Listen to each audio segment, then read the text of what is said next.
Dude, I'm 30 and I have to keep telling my parents I'm gay so they don't want me to have kids.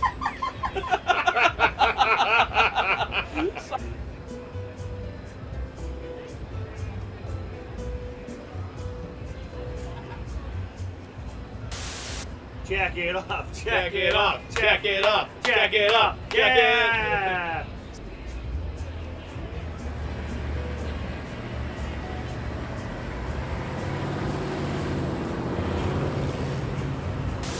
Thank you. That's all I can say. I'm like a whore. They do something terrible to me and then I have to thank them for it.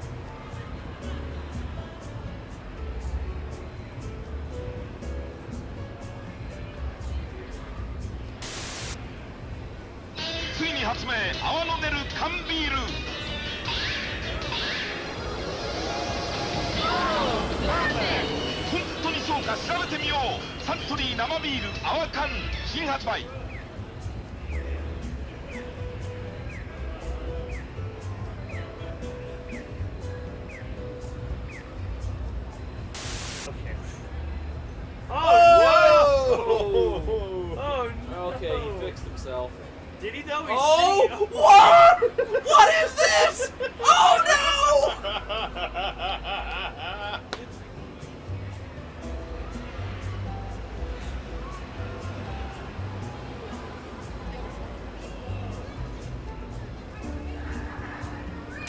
Fuck am I doing this while it just shoots out? I think it would have been so much better if you just let go of it, warped into Venom in midair. And just I'm so glad you saw that. What? What's up, man?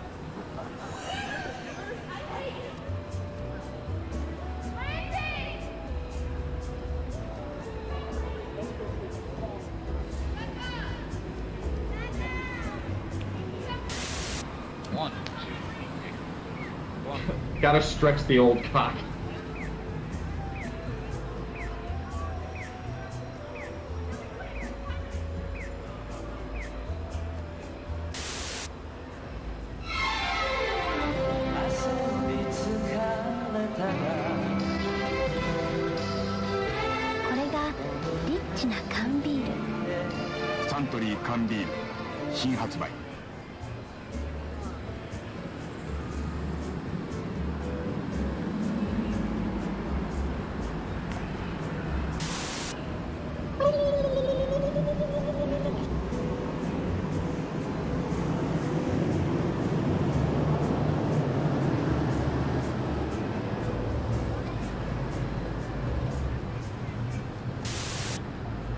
just like Busted makes you feel good. Busted makes me feel good.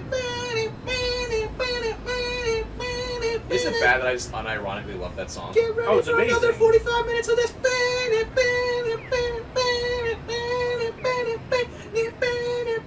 45 minutes left to go. It hasn't been 10 years.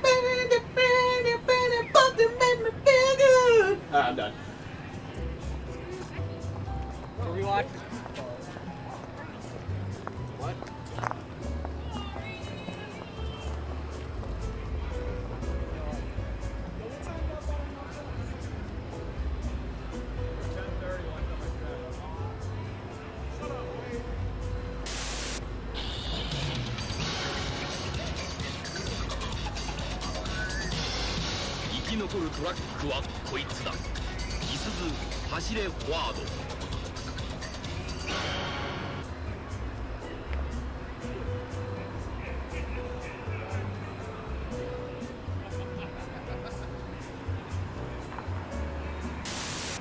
You do you, Mike.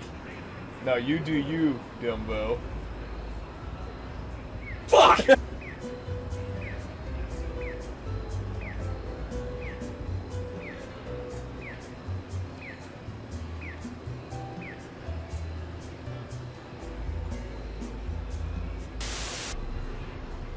Yep.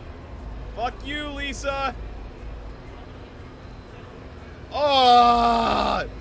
Why is it so scary? Oh, fuck you, bitch.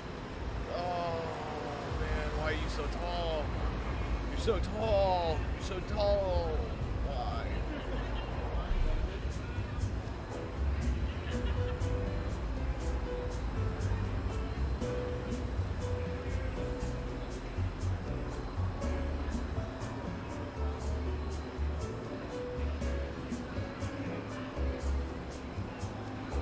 I just want there to be romance options so I can fornicate with animals. But I mean, God forbid I get that in a game.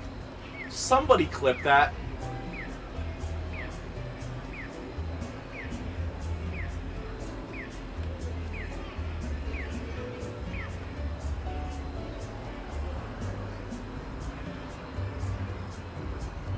ソニーのウォークマンはとにかく薄いんです。参りました。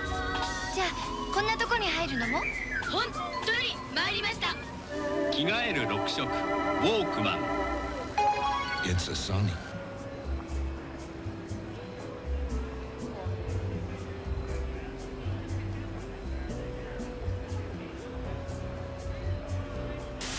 Finally put a smile on her face.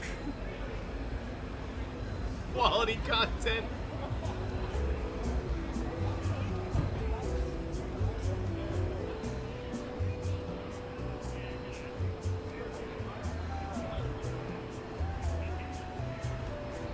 New, what do you call it? It's the new Smash Brothers. Everybody has an ass. Look at this ass and this ass. Look at this Smash ass.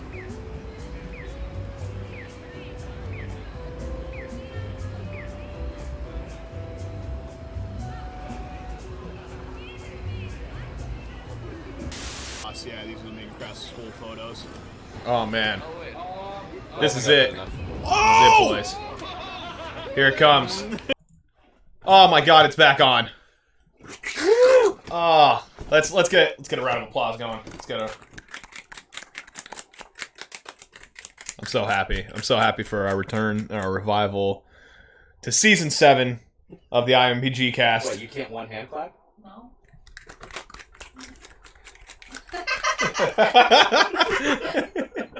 Courtney's actually here for the premiere. She's right down here. You'll see her kind of randomly eating. Go ahead, one hand clap.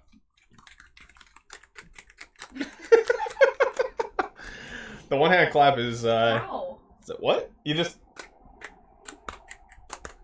close your hands with some force. yeah, there you go. You got it. That was my knuckle cracking. Hey, that was weird. Cracked your knuckle like immediately. Yeah. But oh god. Oh yeah, you can watch our podcast in Ultra HD 8K or Super HD 8K. I forget what it is. Ultra HD 8K. If it looks blurry on the 8K symbol, it's because you're not playing it in our native resolution, which is Dumbo moved like at all. You see it, right? Yes. I was gonna say that's why I asked. It's super obvious. Dumbo's been in the same place for like ever. Yeah, no. When are we gonna upgrade to 16K? I like odd numbers. Can we move it to like 19K? 7.5K. 7.5K. Like, yeah, we couldn't afford the 8K capture card for it, so. Does anybody want these? Oh, anybody want some chicken nuggies? Yeah, I'll take your nuggies. There's combination. So guys, it's been. I'm gonna steal a nuggie. So guys, it's been. We'll share the nuggies. It's been 1 week since our last podcast. It's been 1 week. It's been 1 week since we podcasted last, and man, a lot of news has happened that we haven't talked about yet at all. Yeah, like at all.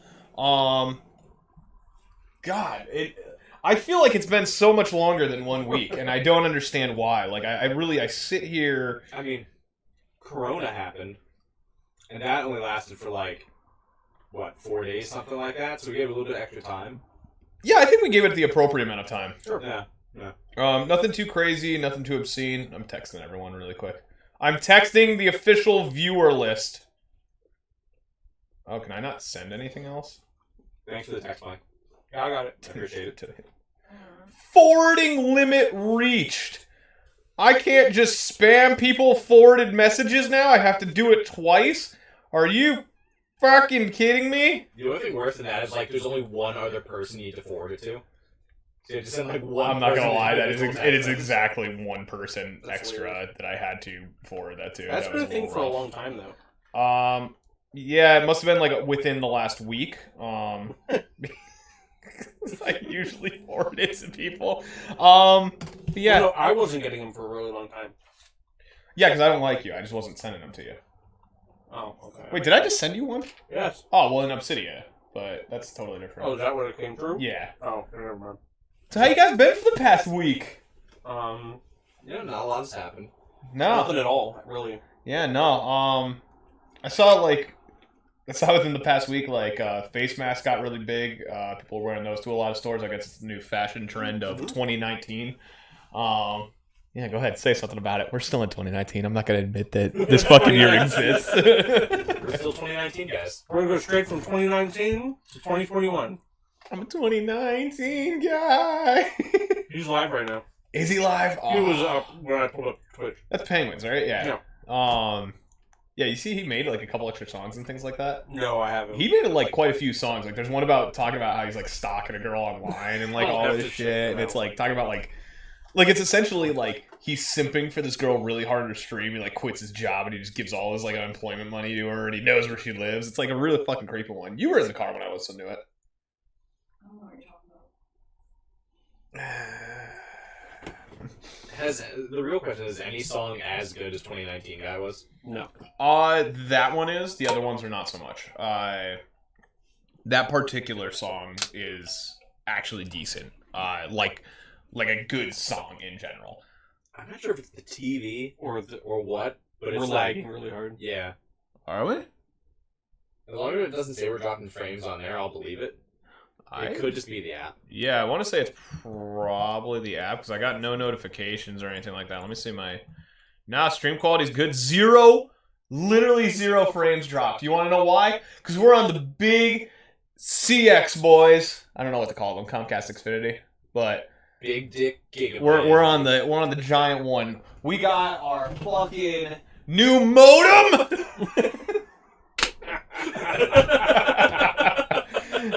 Corny looks threatened. I had to grab it by the balls to get it out of there. Gotta get a good Grab that modem by the balls. Yeah, grab that modem by the fucking balls. But yeah, 0 frames dropped. This is a first, I think, ever for the podcast that 0 frames have been dropped in the first 20 minutes. Very maybe. And no one's here to see it. And there's like a couple people here. Not many.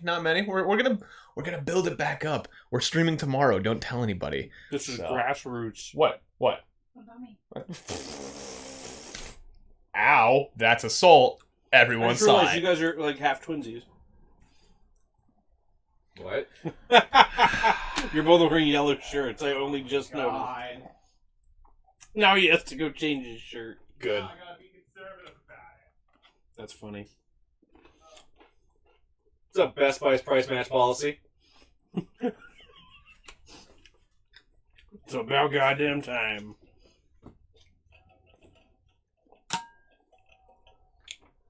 I missed you, buddy. I haven't seen you in a very long time. I miss doing this. It's Right. fun. I'm not gonna lie, when we figured out how to do that one remote stream, I was like, sweet, I'm glad we're gonna keep doing this. And then we did it. And I don't know why. I can tell you why. It's because someone... Why? What was his excuse? that there's no possible way you can match. Ah! Color's still the same, though. It's still yellow. Color is still the same. I dare you to right now with the resources I on love that your hand. hat's still Matches, yeah, I had to get my hat on. Banana Done. cast. I've been waiting 28 months for that. Banana Shit, cast. me and Salsky are... It's like the spitting image of each other right now. Look at this shit. I don't know what to do anymore. Well, guess that's it. But anyway, welcome to IMBGcast number 78. Oh yeah, no, it's really pulling out on the hat there. There we go. Now I got a hat again. Welcome to IMBGcast 78. I guess Banana Cast minus Sean. He was just telling me, why was it Mike's fault we weren't podcasting?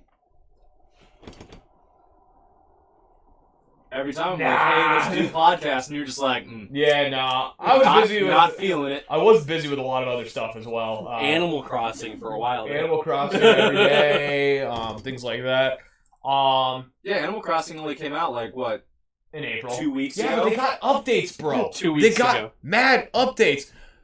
Best Buy First Match Have you Thank you played- for the bits. When's the last time you've played Animal Crossing? Or not the bits. Wait, never mind. You didn't bid us anything. You subscribed. I'm sorry. Thank you. What? When's the last time you played Animal Crossing? Have you been keeping up with it at all? 2 months. Like 2 months ago. Yeah.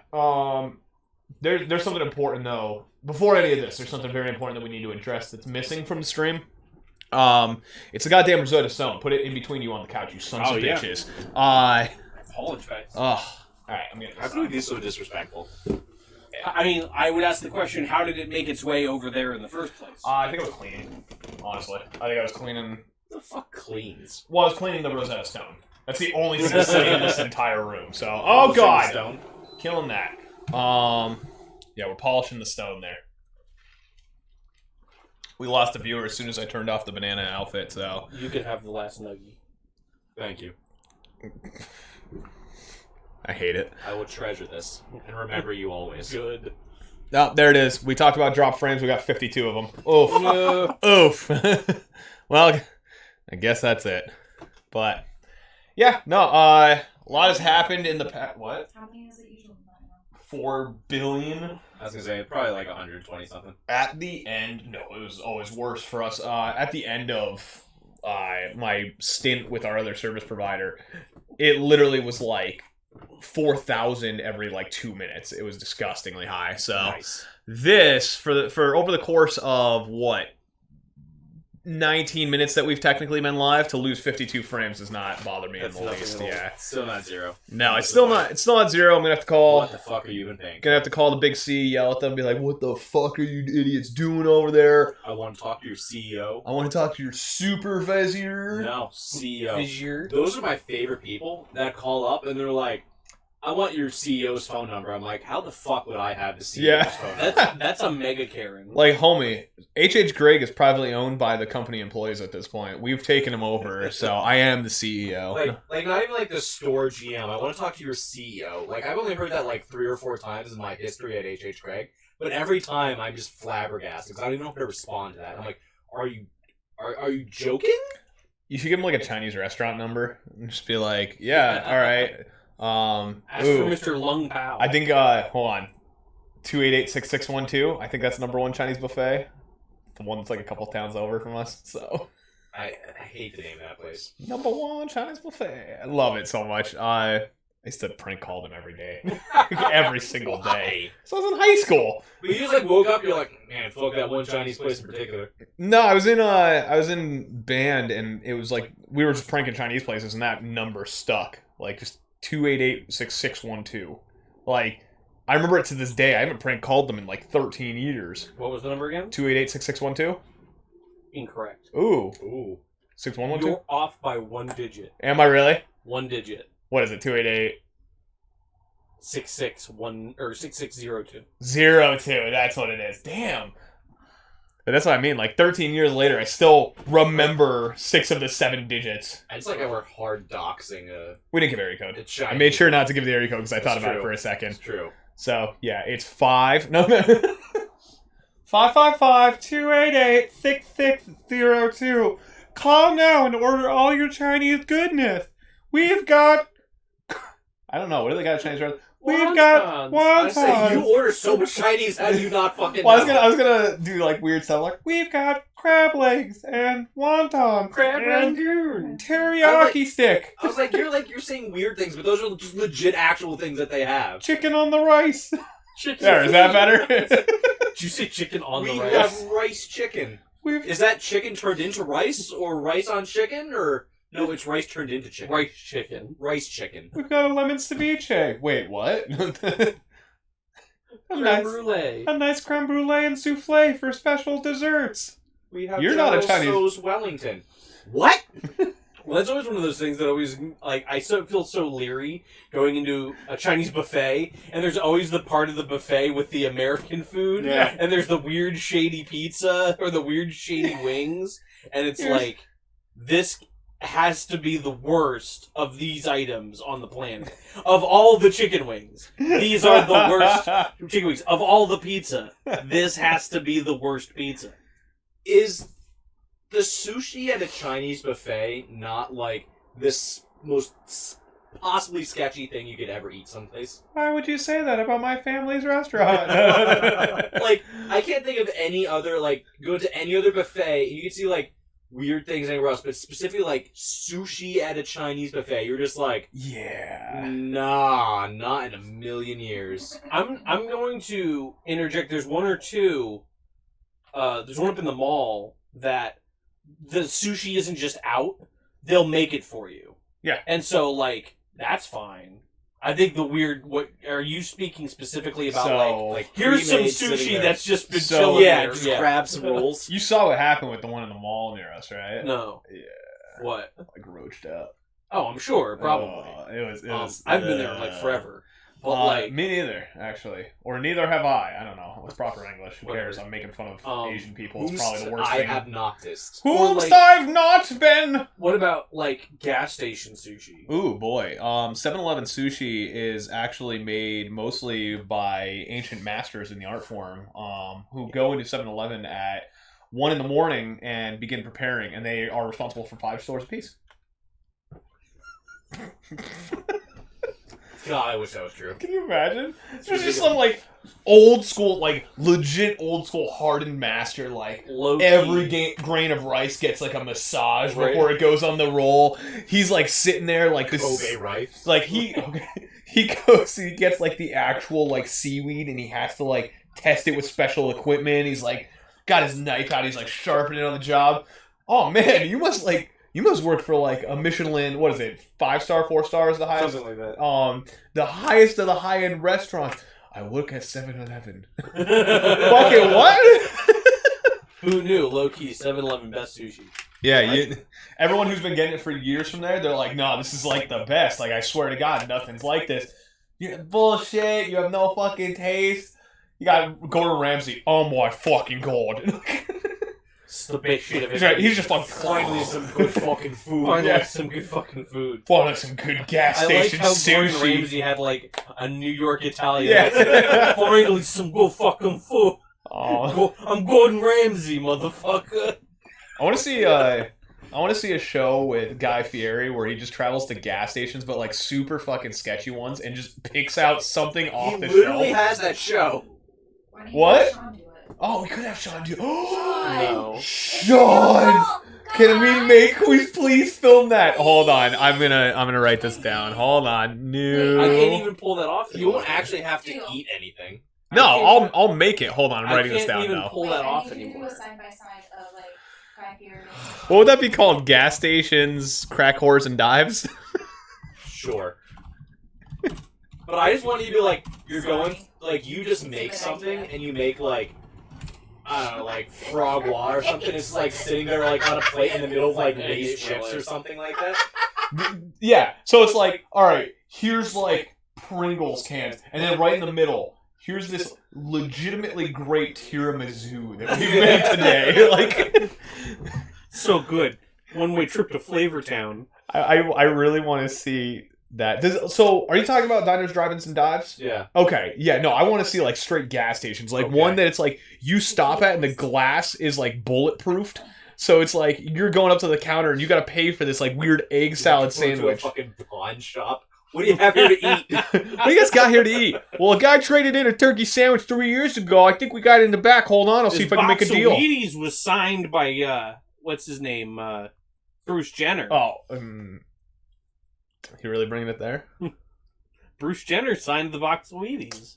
It's Caitlyn, first off. That name on the box says and she Bruce. is stunning and brave.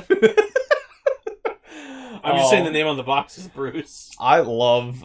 Yeah, I mean, it would have been. I loved South Park's whole stunning and brave thing that they did forever ago with the whole Caitlyn Jenner thing. I don't know if you watched that season, but I it was haven't. some of the funniest shit. And they made fun of like the whole like car accident. I incident. saw a bunch of the car accidents. Where Every she's time she was driving, driving just over. runs over people and then parks the car. Did you see that?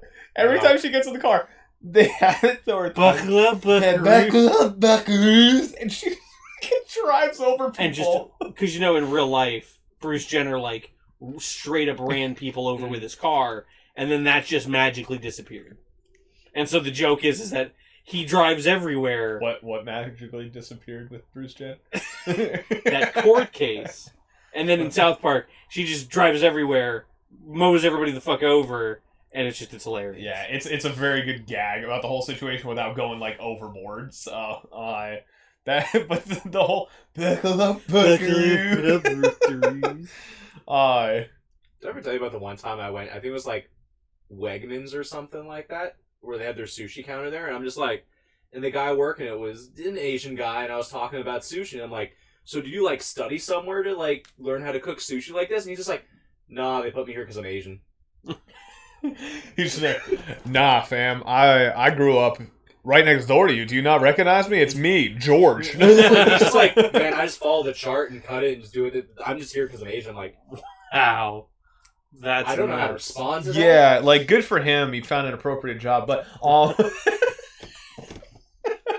A demographically yeah, acceptable demographically, according to Wegmans, a demographically acceptable position within the company. Dear God. Like, imagine he climbs the corporate ladder and it's like, yeah, you're going to be our relations with Japan for, like, the new storefronts we're opening over there. And he's like, I don't fucking speak any Japanese. I'm I don't even Chinese, speak. though. I don't Yeah. even Close enough. speak basically English neighbors. that well. I'm Filipino. Like, I'm Hawaiian. yeah.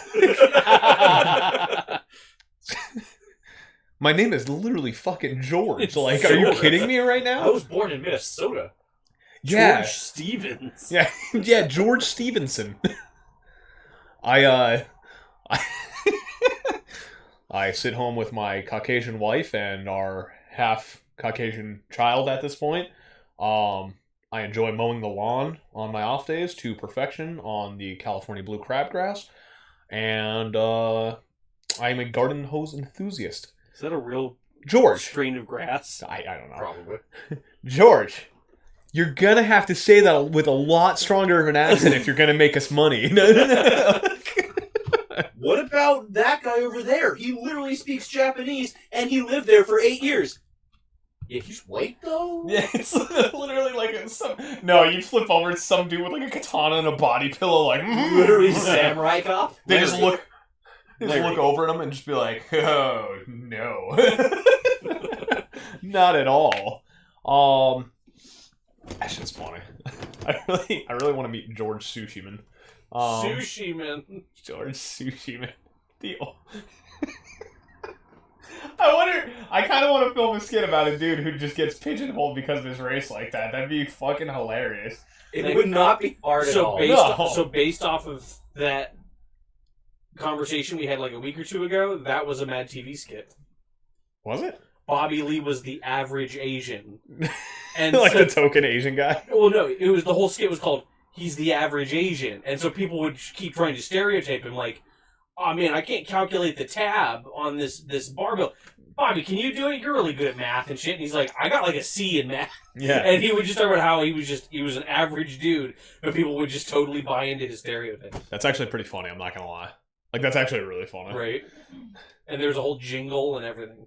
I want this to start from, like, the bottom to the top. Like, his first job, it's like, alright, I'm gonna have you mow the lawn.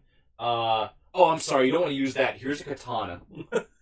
They just literally hand him a katana and just like... And he's just like, oh, this sucks. And he's literally just there just hacking at grass. He's not even hacking at it. He's like, it's like a dull katana. It's like, stupid. Sawing at it. And he goes from there to literally, like, top of the corporate structure. Somebody comes in the boardroom. Oh, konnichiwa. Motherfucker! Like, From Minnesota. literally. Oh my god. Poor George. Poor George, the Asian guy that we made up. That does sushi at Wegmans and is climbing the corporate ladder with Japanese relations for Wegmans. Insane. Poor George. Based off a real life story. Right.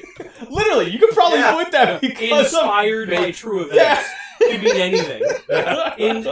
You can slap "inspired by true events" in front of anything. I should have put that on Banana Breeze. Totally valid. Yeah, Well, sure. it's like, remember that one really famous horror movie where it's like the home invasion with the people in masks and they break into the house and like terrorize people? The strangers. Strangers, Okay. yeah. How that was supposed to be based on a true story. Yeah. You know what the true story of that was? Somebody broke into the house and stole shit. Some guy tried to, got arrested by cops. Right. And they in the turned that beginning- into The Strangers, Right, and in the where a beginning- family got straight murdered. Inspired by a true story. That just means, like Banana Bruises, for instance, Yeah. that was actually inspired by true events. The true events were this real banana had bruises on it, which inspired you What's kind of funny to then create the skit. like it's you go into that subject of like inspired by true events. Literally, if you look at like a lot of horror movies, a lot of them are inspired by Ed Gein, and they're so radically different. Like so many of them are Well, so so radically there's different. inspired by and based on. Based on true events, no. based on true events means this is supposed to be, like when you watch a film and it says based on true events, that's telling me this is supposed to be like a one-for-one retelling of actual events. Inspired by true events is I know about the true events, and it inspired me to make this thing. I wonder if Dento would be considered inspired by true events. Are there true events? Yeah, I had a dream. Well, no, that's a dream. That's Yeah, not. but there's dream sequences in it. Then yeah, sure. You know what I mean? Like that's the weird part. Well, that's the whole joke. Inspired by true events it means doesn't nothing. mean shit.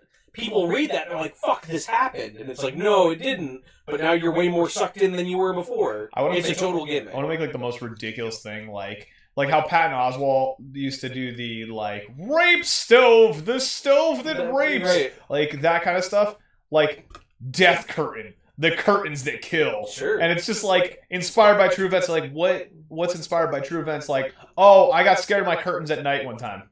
That's a true event that happened. You did not lie. I thought I was going to die because I thought my 100%. curtains were going to kill me. You did not lie. Well, I mean, I wasn't scared of my curtains, so I kind of lied. But you know what I mean. No, but inspired by true events. Yeah. Yeah, that's not a lie. That's 100% accurate. What's the weirdest thing that's ever scared you?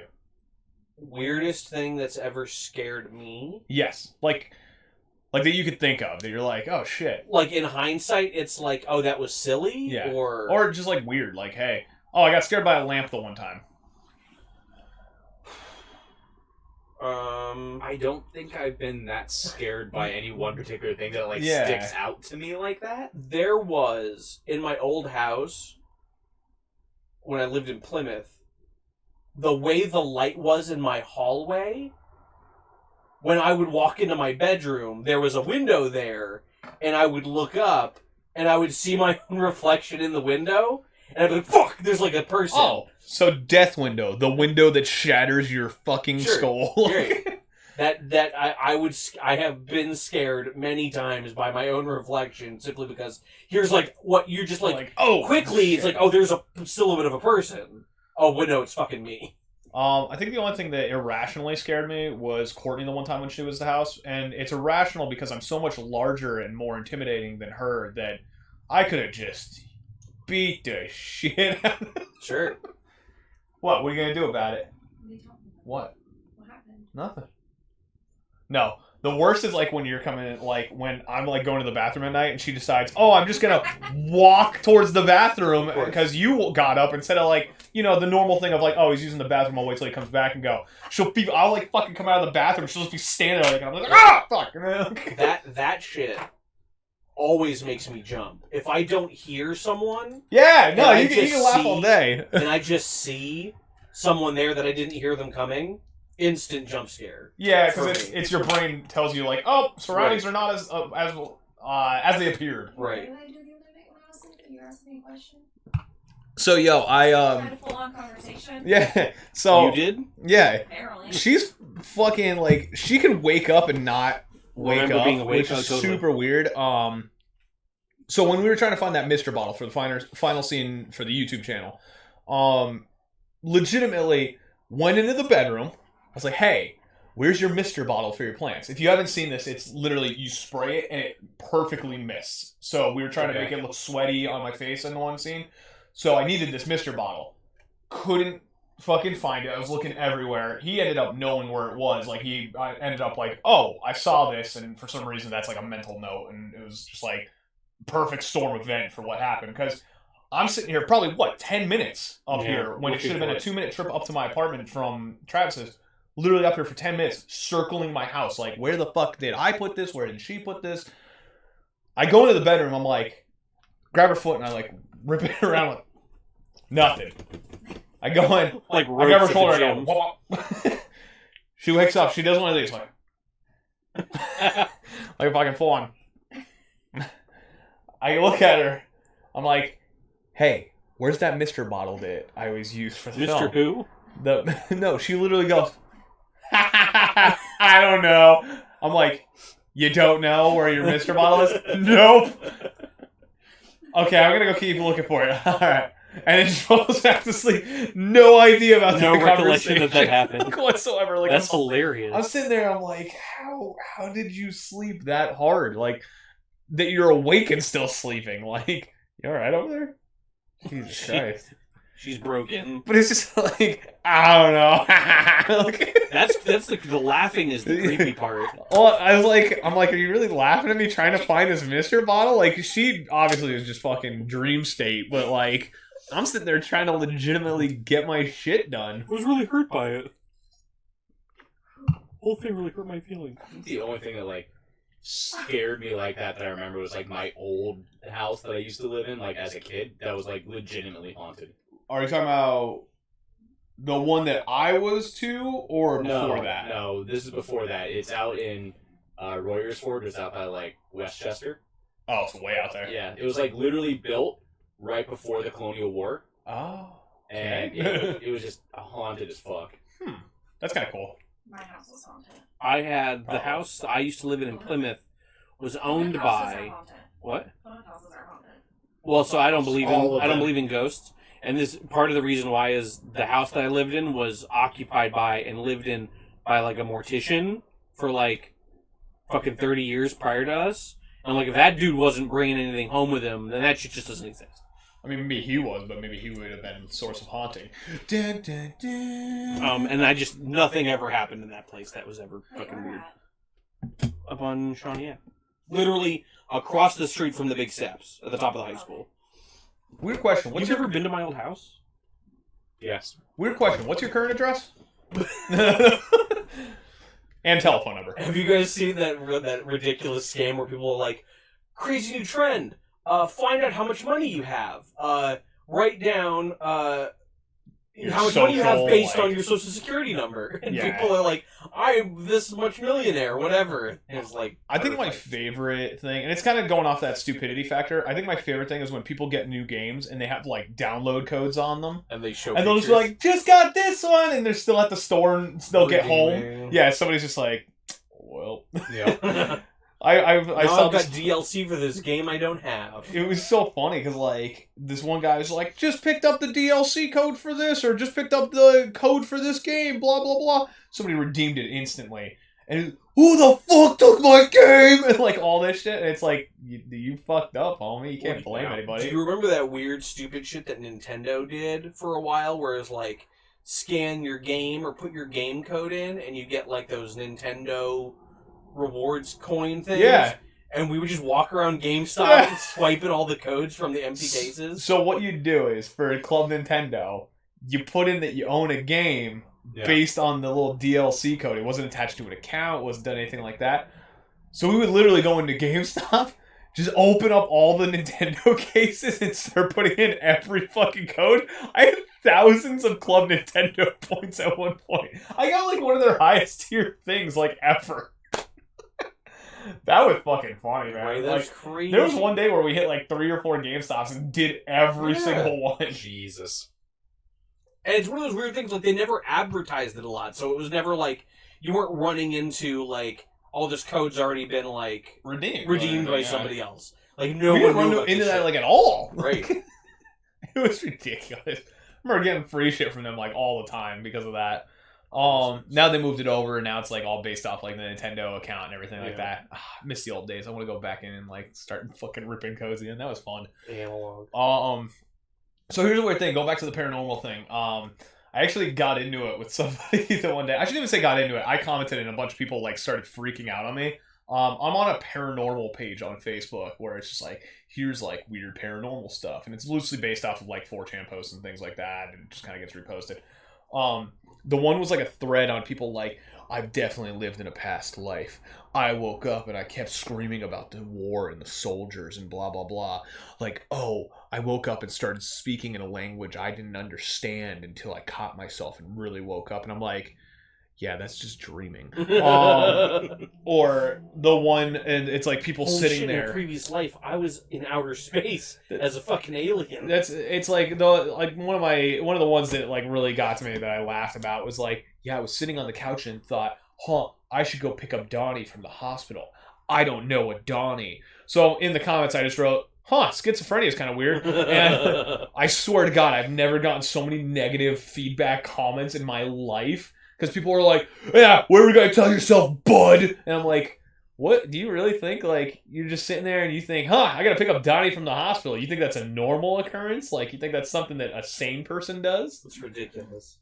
My favorite, though, are the people who, like, wake up and they're like, this happened as soon as I woke up, so it must be a sign from something. It's like, motherfucker, you were dreaming. Do you know? So, like, do you know what dreams are? You're like waking up from dream state is one of the least trustworthy things you could possibly have. Sure. Dude. Like sleep paralysis is literally just your mind's all fucked up on the sleep drugs, but you're awake so you could witness everything happening. So like the shadow demons that you see are all caused by your weird sleep drugs. Have you ever had that? No. I have not. It's fucking awful. I get it every couple months. Sleep. Do you see like a figure? I see things. There was one. You see I see things. things and I feel like I can't move at all. Like obviously. What things do you see? Things. Sleep demons. Yeah, there was one I was sleeping next to her, and I remember like I wanted to tell her like fuck because I kept seeing something on the ceiling, and I was like, it was kind of weird. I was combating it a little bit because it was like, my brain was like, oh, there's something fucking there, and I'm like, dude, you're still like probably sleeping. Dude, there's something there. No, dude, stop. Like, and I remember that weird struggle. Yeah. You should tell Courtney, and I'm like, no, like no. But I'm like, I'm sitting there like probably because I'm like that's like. Wasn't I doing something weird the one time too? I mean, you're you, so. And how do you? No, like sleeping. Like Yeah, you woke up. Yeah, you woke up. No, I hate you when you like are annoying. No, it wasn't annoying. That sounded really bad I out of hit you context. when you're annoying. I hit you when you're annoying. No, I hate you when you're like sitting there and you're like breathing into my it face. wasn't breathing. Literally, so I'll be sitting there and it's like totally normal. All of a sudden, next thing it's like right in my face. Oh yeah. I literally just take the blanket, put it over her head so that she turns over. That's hilarious. But yeah, no, I remember the sleep paralysis thing. I remember just sitting there like. So you know what's the weird thing about sleep paralysis? They did a study and they found that it's actually more likely to happen to you if you know that it's a thing than if you don't know it's a thing. Like if someone's like, "Hey, That's sleep weird. paralysis is a thing where you see shit and you can't move," it's once someone tells you that, it's actually more likely. It's that that will power happen of to you. suggestion. Man, money is something I think comes to me in my sleep. So let me ask, how do you, when you're dealing with a situation of sleep paralysis, do you just fall back to sleep, or do you eventually just wake up and you can move? All right, so let me explain the first few steps. I'm sleeping, right? Right. Sleep paralysis kicks in. I kind of like wake up because I feel like something's wrong. I drool on myself profusely because I'm still asleep, and I'm like, ah! The shadow demon tries to like kill me or fuck me or something. Yeah, they Kill fuck you. Yeah, kill fuck. Hey, you never know. Those demons, it's the craziest shit. So you're sitting there with the shadow demons and you're drooling all over yourself still, trying to go, I can't get away because I'm fucking dead pretty much body-wise. This must be how paraplegics feel. Like, shit like that. Then, the way that I kind of, like, in all seriousness, the way that I do get out of it is I close my eyes for a few seconds, because I can kind of talk myself because I know that I'm waking up. Mm-hmm. Close my eyes for a few seconds, kind of realize, I try and work on breathing, and as soon as I can get the breathing back, like, to, like, you know what I mean? Yep. It's immediately my body, like, responds, and I fucking shoot my eyes open, because I'm like, fuck, is it still there? Have you ever heard the theory? The one time it is. Yeah, the one time it was there. Have you ever heard the theory about how there's people who think that a lot of psychedelic chemicals that naturally occur in the brain become heightened during your sleep, and that what you're actually seeing during sleep paralysis could be it's almost like having an additional sense that is allowing you to see into areas and frequencies that are kind of in tandem with our own, and what you're really seeing is just like a normally imperceptible thing that you can only see through the influence of these psychoactive chemicals in your brain. I thought we were a gaming podcast. LSD is the fucking hell of a drug, isn't it? What I literally It's probably thought- closer more to DMT. Hey, what's up? Oh, why are you calling us losers? We haven't seen it in a full week, because that's all the time. Because the TV's not doing the thing. Yeah, Sean fucked it up. It's Riley. She's I back. did not fuck it up. Came back in. What's up, really? Your shitty network just has it paused all the time. Shitty network. We dropped 52 frames in. Am I wrong? It just freezes. I didn't see any freezing whatsoever. I don't know what you're talking about. You fucked it up. But anyway, Fucking sold me out. Yeah, no, I find myself doing that a lot. I do get it fairly often, but Wow. it's only in like these very brief periods. Like, there's only been a couple times where I'm like sitting there like, "Ah!"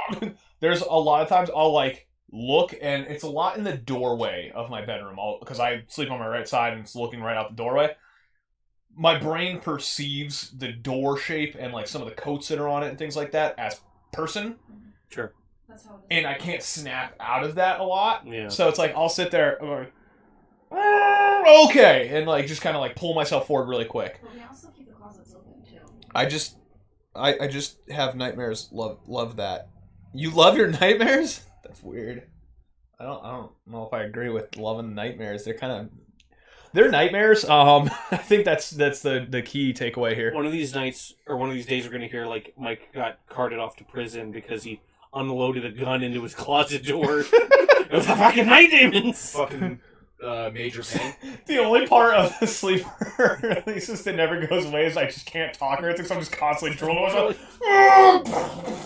I'm not a sleep drooler. That's, like, that never happens. No, it's an exaggeration. Oh. It's just like... Well, no, some people are sleep droolers. Oh, Like, that see. is a thing. That's weird. No, like I'm making it as a point, like, oh, it's just running down like almost comic style. Like, ah!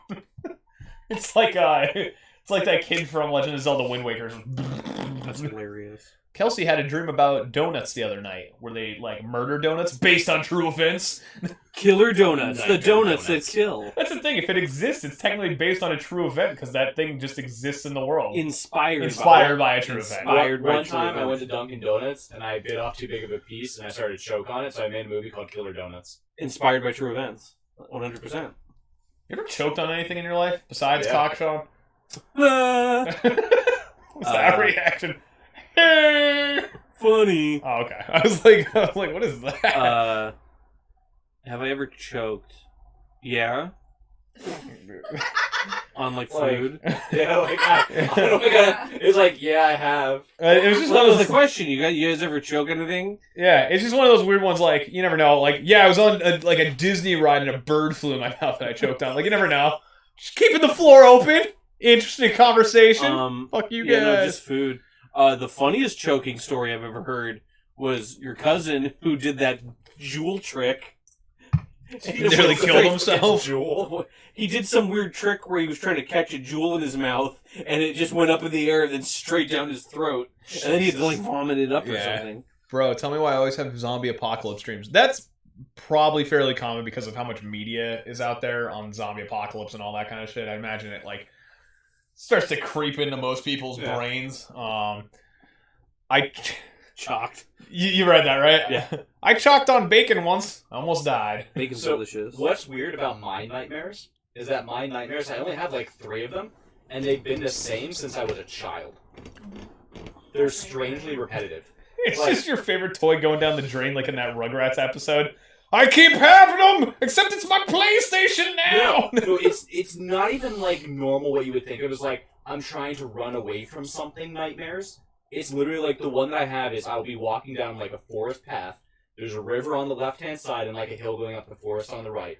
And I'm walking down this path, and it's like a normal, bright, like sunny day. Then I get to, it's a stone archway with like a low stone wall, and it's an open field. And I just have this feeling of, this field isn't right, I need to get through it. And then as I try to walk through the field, it's like, I need to go faster, there's something here. I need to go faster, there's something here. And then I get to the other side, and the dream ends. And I've had that dream since I was like real little. Can I recommend that you write an SCP about that? Because that would be Sure. fucking epic. That would be epic. Okay. That would be awesome. Um, Kelsey came in. She missed us. She's happy we're back. What's up, Chelsea? Riley apparently died almost again by trying to do the cinnamon challenge. How are we? We're decent. I mean, existing. yeah, we're existing with the Rona. And yes, I do have a beard because I am like the story behind why my beard is so massive right now is because I still haven't finished a fucking script. What do you say down there? Courtney's down here. She's over there.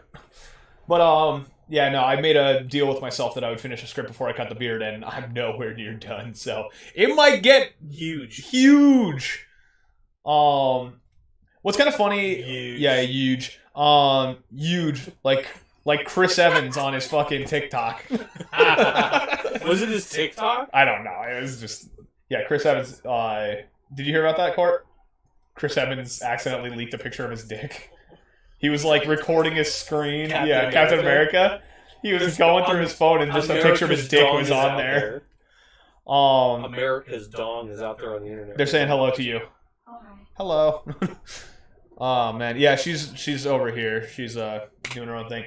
It's funny that you're talking about that, though, like the recurring dream thing. Do you have any recurring dreams? Two things. I have one recurring dream that I can remember. There's one dream that I've had multiple times. Two, I cannot definitively say that I've ever had a nightmare. Okay. That's interesting. I can't remember a time where, like, I was dreaming something that was scary or, like, I woke up in terror. Like, I've had really weird fucking dreams. I don't ever distinctly remember ever being super scared. I don't generally scare easily, so, like, maybe that's a thing. I don't know. The one dream that I've had repetitively, in my old house growing up, there was a big staircase in the living room that went upstairs, and there was a railing. And at the top of the stairs, it would be weird. I would be at the top of the stairs, but I was looking at myself, like I was down on the ground, looking up at myself. Oh, astral projection. And I would fall off of the top off of the top landing. You idiot. And just before I hit the ground, I'd wake up. Oh, that's an interesting take on a falling dream. Little do you know you actually had a brother, and you watched him fall down the stairs, and now that's a repressed memory in your head. Maybe. Wait, so the old house, do you remember, like, the stairs that went up, and then how it went, like, It back curved? room, Yeah. my room, and then my mom's room? Yeah. I always have dreams that the attic comes down, and there's always somebody in there. I remember you And telling me about that. Keep pushing up. But you can't, it won't, yeah, it'll keep coming. Yeah, You know who it is? my grandmother.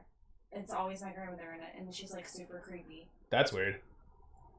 And then I go outside the house, and then I could see up in the attic. That's weird. So messed up. Wait, why is it your grandma? I don't know. It's not her, but it's her. It's like an association thing, yeah. Did you, like, know your grandmother? Yeah. Is she still alive? But, like, you never had, like, negative interact, like, for no... it's really just a weird association, that's yeah. fucking, yeah, that's super odd. When you fall in your dream, like, I think it was Riley just said it, do you jump when you fall? No, like... do you kind of go, oh, fuck, No. I do that all the time. So the idea I've had is... that feeling, like, right Yeah. before you fall So asleep. the idea is, I'm at the top of the stairs, He's always looking like- over the edge, right? Like, here would be a banister, but it's not there now. And I'm looking over the edge, and I almost, like, lose my balance and just tumble forward, and before I would hit, I wake up. Yeah, no, I do before I end up, like, going full REM, if my brain's just like, hey, bro, I kind of go, no, fuck, and, like, real quick, and it, like, spasms. You know that very well. There's an actual scientific name for that, and it's literally just caused by... It's called your- jumpy boy leg your syndrome. brain starts to release the chemicals to make you go to sleep, but you're like mentally thinking about something before you went to sleep that stimulated your brain, and it actually counteracted each other. That's what it is then, yeah. And literally when that happens, your brain goes, I need to be awake to think about this thing, but I am dying. Your brain thinks that the chemicals in your brain are putting you to sleep, is it trying to kill itself? So your brain makes you jump like that to keep you alive. You jump multiple times though sometimes. I do, but I'm also a super stressed and anxiety-riddled person who constantly is thinking about things that actually matter before I go to sleep. Hence why I watch stupid cartoons when I'm gonna fall asleep, because I need to decompress. So they're talking about how you wake up sweaty, you wake up crying, things like that. You said you never really got that. Do you talk in your sleep? Yes. Do you know? You do? I used to sleepwalk. Oh, and there you go. You got sleepwalking as well. So, we're up at the lake. I'm sleeping over the lake once. I was probably like 9 years old. My grandmother is in the living room The big house? of the big house. He has the knife. I walk out of the room that I'm in, walk over to the back door, unlock the back door, walk out the back door, take a piss in the driveway, come back inside, lock the door, go back to sleep. No recollection of that happening whatsoever. My grandmother was sitting there watching me do it, saying, Sean, what are you doing? Completely non-responsive.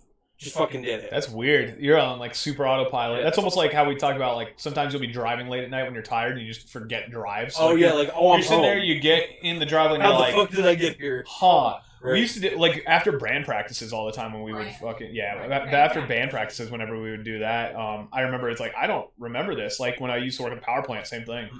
But yes, I do also talk in my sleep too. So I've been told. Do you talk in your sleep? Laughs. No. Yeah, no. Creepy laughs. You wanna know what I do? I fucking laugh.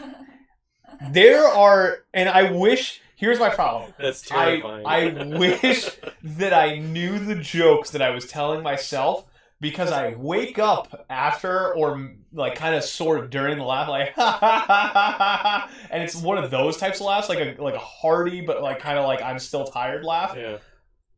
The jokes are so funny, like they're so goddamn funny, because I remember waking up during them like that's the funniest goddamn thing I've ever said.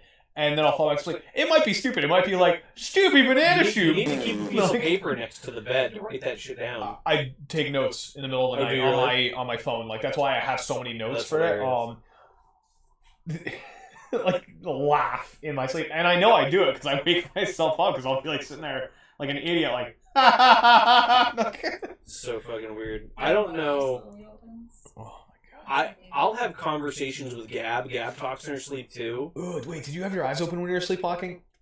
I don't know. Like, I'd imagine it'd probably be like this, but Do like you want to full hear open. straight up nightmare fuel? Because how, I don't know how. Kelsey just said Riley did that. She was walking around and she like had her eyes like whopped open, like whopped. I had to have had my eyes open because I was navigating the room. I unlocked a fucking door and I Yeah. walked outside. Nightmare fuel. So that thing happened, and I was talking about it years later, and my parents were like, "Oh yeah, you would just like get up and walk the halls at night," and I'd be like, You just were sleepwalking. As You a were a pa- sleepwalker. "No, but as a parent, right? You've seen those creepy movies that like your kid's just roaming around out in the hallways in the middle of the night, not doing anything." I'd be like, "Gotta kill my fucking kid. It's possessed. Yep. Like, it's game over. This one's defective. Game over." That's why they had your sister. They're Right. like, yep, Right. defective, let's try again. So, in my old house that was 100% haunted, I actually did used to sleepwalk. And then I stopped sleepwalking after we moved out of that house. Oh, yeah, possession. I would walk out of my... possession. Yeah. So I would walk... Yeah, no, I remember this specifically, in this old house, I would hear people walking up the stairs. And when I would sleepwalk, I would walk down the stairs and just stand at the bottom and call for my parents. And then they would come and wake me up. But not like, you're calling for your parents, but you're not saying like mom or dad. What's your mom's name? Nancy. You're sitting there, normal voice during the day. Oh, hey, mom, everything like that. At night when you're sleepwalking, Nancy! Nancy, come to me! No, I would literally just call, like, mom and dad at the bottom, and they'd wake me up, and they're just like, "What the fuck are you doing?" And I'm like, "I don't know." Nancy, Nancy, the seed of the demon has spawned. come to me, Nancy. Happening? Like, I need My your house- soul. My house is haunting is legit recorded in police records. What? Say Yeah. this again? So oh boy. one time our house got broken into. Salsy's By mystical me. ghost adventure. Yes. Yeah. Bye, Salsky. Salsky's Ghost Adventures. Our house was broken into. They went through like the bedrooms and they tried to take a whole bunch of jewelry. The stairs going up to our attic were really, really dusty because no one ever went the fuck up there. There was a good like half inch of dust. Jesus. And one of the reasons where they actually caught the guy is because he went to go up the attic stairs and they had perfect boot prints of him because going of up the there. dust. Because of the dust. And they saw him go halfway up and come back down. And they're like, maybe he saw something. Or he heard you, and maybe he heard you guys come home, so he went down. So the guy who was photographing like all the evidence and stuff went up to the top of the stairs to take a picture down at the stairs. And there was 2 barefoot footprints at the top of the stairs in the dust, with no footprints leading to them. Oh, so it's time to tell you about my story about how I invaded a house as a barefoot orphan. I was trying to be really quiet, so I took my shoes off. Yeah, I I'm stood in one place, and the rest of the time I was climbing on the walls and the ceiling. I'm really Spider-Man. good at jumping. You know the long jump at school? 20 foot straight horizontal jump Upstairs. upstairs. No, my upstairs was a little bit shorter. It was about 15 feet. So lose some on the momentum. What about the creepy mattress that was found in your mom's upstairs? That's just a coal miner's, because like I lived in a coal miner's house. It's not a coal miner's. There was a lamp and a creepy tiny mattress. Yeah, that's Coal miner status. So I lived in like a coal house. It was literally like 5 minutes away. You know where my old house is. It was 5 minutes away from like an old coal plant and everything like that. We were cleaning out the attic and we never realized there was like a door up there. So we cracked this door open and there's like a little mini mattress and like a lamp in like the one area. But it's literally just, okay, yeah, there used to be a bunch of like coal miners that probably lived in this house and that was probably just this like bunk area. But And there wasn't a body in there, Courtney. no, if there was a body, that would have been awesome. Can you imagine like opening that up? In my old house, we found this out after we moved out. There was the stairs led up, and then there was like a long hallway along where the stairs went. There was my room, a large space of wall, a guest room, bathroom, and then parents' room. That large section of wall in between the two rooms, that there was building there. We don't know why they never put a room there. Apparently there was a room there. It just got completely boarded up. And there was still a bed and a dresser and clothes and all this other shit in there from like way back in the day. How'd you find that out? Did you like go into it or? No, we the people who moved in after us, we kept in touch with them. They were renovating. And they started renovating. And they started taking down the wallpaper and they're like, why is this piece of wall separate? And they tore down the boards and there's a whole room that someone just left everything in there, didn't touch it, just boarded it the fuck up and forgot it was there. I wonder if somebody died and that was just like a respect thing out for them. Maybe. I know that's like kind of a weird thing that happens. Like, That's super weird. There's a whole lot of weird shit that went in house. And there had to have been no windows in that room because No windows. you would have seen through a window into this room. Yeah. Yeah, no That's windows. super fucking weird. Oh, imagine opening that up and just seeing the dark room as you're like starting to unmask it. And there's the bed and a dresser and shit in there, like just untouched. I put my pants. It's kind of cool though. Probably Yeah. sell those antiques for a lot. Probably. Yeah. We had an antique sewing machine. Hey. Like one of the old like pedal pushing ones. Hey, In the Ghosty guest room, boys. and you just hear it start spinning up in the middle of the night. Hey, Ghosty boys. We're selling your shit. Right? You don't know what the fuck a pawn shop is, but it's going there. You better go haunt that place, you piece of shit. Yeah, that house was haunted as fuck. I want to say my house growing up was haunted because I always had real bad vibes in certain rooms, but like, you just kind of learn to live with the demons. See, I'm the opposite. I was a giant scaredy cat growing up of like real shit. I was never that dude. I've always loved horror movies, and like horror movies never did anything to me. What fucking always scared me was watching like true crime shit and being like, there's like real fucking killers out there and shit. That always fucked with me, right? Yeah. Like, so the concept of like, oh, here's the clarity that comes with like, oh, if there was a ghost in here, it wouldn't really, like, I'm not scared of ghosts. And so, like, if I noticed, I always thought that if I noticed or was like some shit was happening, I could be super objective about it. Like, it wasn't like, fuck it, it's not real, I'm gonna start making excuses because I don't want to believe. It's that I don't feel inherently scared of that shit, so I could be objective, and just, I've never experienced anything that ever made me feel like, oh, this is probably that. And then you pissed in your driveway. Yes. Well, that's just sleepwalking. Like I was pissing on a ghost. like You when piss I grew up. Dude, props to him for pissing on a ghost. That deserves a round of applause. That's impressive, not pissing through the ghost. I was trying not to cross the streams. But like growing up, like You're as just a waiting. kid, I didn't grow up like watching horror movies or really like being like. My parents weren't supernatural like interested people, so Yeah. like I didn't have that as part of my like mental capabilities as a child. Mhm. It wasn't until I grew up and I'm like, yo, the house is fucking haunted. Like going back and like you thinking think about it, Yeah. yeah. There's like all the stuff. Like there's one time where the door to my room just opened up, and there's just a large dark figure in front of the door, and I thought it was my dad. So I'm just sitting in my room like, Sup, dude? Dad, is that you? And I literally see it just fucking go through a wall, and I'm just like, I must be tired. Nah, there's a lot of weird stuff. I talked about it forever ago on the IMBGcast when I did the one Halloween episode with them, but like the weird demon vibes that I always had from my basement, like all the time. Like you were in my basement, I think like once or twice at the old house, and that's why I think it'd be the best horror set in the world. Totally. It's fucking terrifying for no reason. It's a basement, but See, that being the said- vibes are so off there. Don't they say that See, that being electricity said, has a thing to do with Never got any. it? I never got any vibes in there. You what? I said Don't they usually say that like electricity has like a vibe in your head?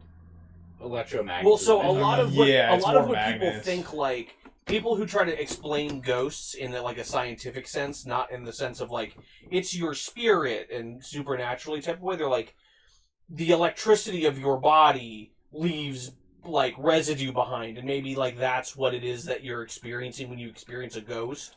Is like a dead person's remnant electricity. I thought it was like actual electricity. No, Yeah, no. well, no, that's part of it too. One of the reasons Yeah. that they explain, like Like I old feel houses. uneasy here, I feel like something's watching me, is that because your body runs on all those like electrical signals, a strong like electromagnetic frequency can cause your body to go Just out feel of whack uncomfortable. and just feel I weird see. because that. Okay. So that's Um, why when they correlate a lot of those, they look like how close do you live to power lines? Yeah.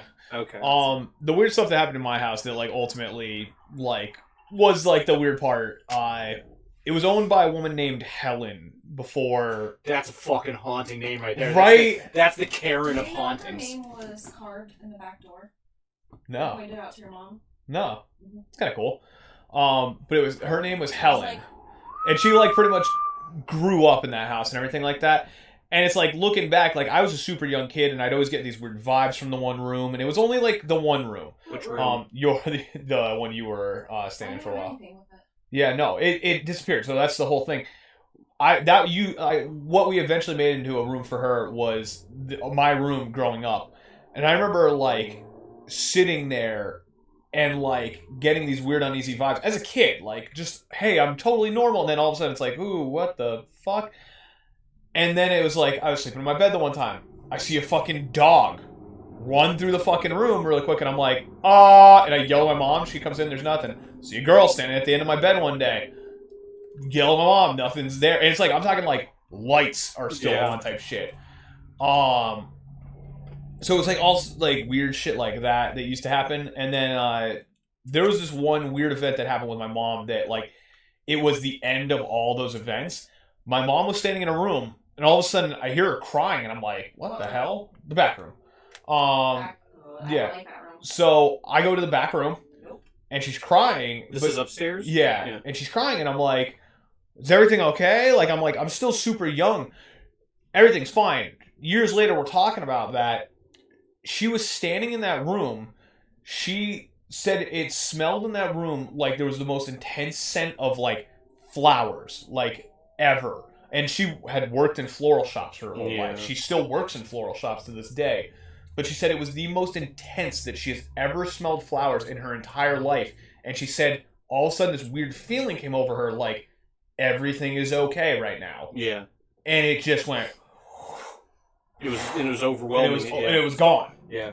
And nothing happened after that, like, at all. Like, all those vibes, besides the basement, every other vibe Yeah. went away. Yeah. But every other vibe went away. And it's just like, yo, what the fuck? Like, that's crazy. insane. Like, that was one of the crazier things that, like, I don't know if I believe in ghosts, to be honest, but, like, for that to fucking happen, Right. and you know my mom, she's level as shit. It's like... I don't believe in ghosts. I don't believe in any of that shit. That being said, Here's my ghost story. I'm totally open to, I could tomorrow experience some shit. Like, I'm totally not closed off to it. Didn't you ever see Ghost Hunters? They literally fight them.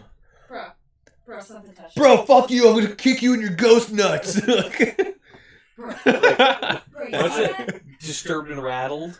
Oh, fuck, I hate boy, that. why'd you plug them on our channel? My favorite thing about their host on Disturbed and Rattle is when I was talking to the one guy who now got arrested. That guy got arrested? No, not Disturbed and Rattled. The guy that was talking shit on him. His name was Steve, and he got arrested for like frauding people and stuff like that. But he literally goes, "Yeah, Steve." But he gets we're talking about him. We're talking about like YouTube and stuff like that. And I'm like, "Yeah, I saw this series called Disturbed and Rattle." He's like, "Oh, isn't that fucking idiot Dave that looks like his eyes are trying to suffocate his nose?" And I was like, Savage. it's true. It looks like it. That's But hilarious. I've never heard anybody put it like that, and I thought that was the funniest shit in the world. So. That's amazing. Like, I'm just 100% in that camp where I probably wouldn't believe in ghosts if I didn't You live had in that house as a experiences and kid. stuff, right? Because, like, Yeah. because, like, our guest room, whenever we had someone staying there, like, they'd always come down the next morning and be like, Man, it was really weird. Like, I don't know, I just didn't feel comfortable sleeping in that room. Like, every person that stayed in that guest room said that. And that's the place with the sewing machine that would just go by itself. And it wasn't like electronic, it was a fucking hard pedal that you had to press. Like, I couldn't even press it as a kid hard enough to make it go. Dude. Our bathroom had a doorknob on it that it just spun. There was no little thing that came out to actually lock the door. The door just opened up. It was there as something to grab. And I remember the one day as a kid, I went in there and the door just wouldn't open. Like, the thing was just spinning, couldn't open the door, whatever.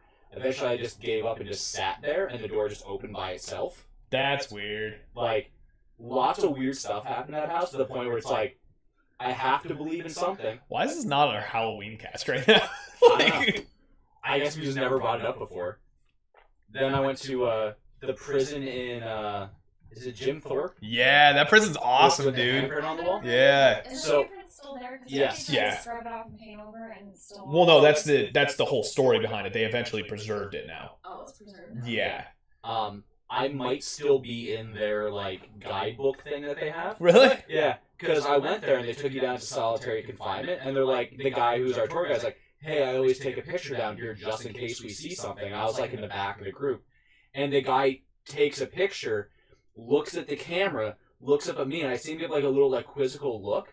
And he comes over to me, he shows me the camera, he's like, do you know who that guy is? And I'm like, I have no fucking idea. There's just a really, really tall guy It's probably standing the guy that behind you've me. always seen. Oh man. And, It's like- your shadow guy. That's what so many people say to me. Like, you saw the tall shadow guy outside your room. You would walk outside your door. You saw him at Jim Thorpe. You're just being followed by a shadow Oh man. man. Fucking tall ass pedophile, man. That's what it was. You grew out of the pedophile stage, man. No, my apartment's still haunted now. Oh. Did I ever tell you that story? Put yourself in. I feel like you have told me this story, but I don't remember what the hell it is. I remember you told me your apartment is legit haunted. It's onto you. What? It's probably onto you. Maybe. Because, like, I haven't experienced anything recently. This was all, like, Maybe within Billy the was first, haunted. like, 2 weeks of us moving in. Where the one day we came home from bringing groceries in, Billy went over to the kitchen, I went into our living room, and there's a long hallway down the side. Yeah, it's fairly And- long, actually. And I'm sitting by my desk in the corner, like, texting something, and I see someone, like, lean in the doorway, look at me, and then lean back. And I'm like, what'd you want, Billy? And he's like, I'm still in the kitchen. Like, he yelled out back to you. Yeah, and I'm just like, you didn't just come in the living room? He's like, no. What the fuck? Then there was one time where I was doing laundry, and our laundry machines are, like, over here, and then our microwave is, like, over here in the kitchen, like a good, like, I know exactly what like, you're talking about. probably 7 feet, 8 feet? 8 feet away. Yeah. And we had a fucking grocery store, like, rewards card sitting on top of the microwave. I start doing laundry, and I feel something just hit the back of my leg. And I look down, and the rewards card's just fucking on the ground next to me. Ghosts flinging Yeah, cards. just fucking threw the card at me. Wait, so It's your like, yo. current place is haunted? Yeah.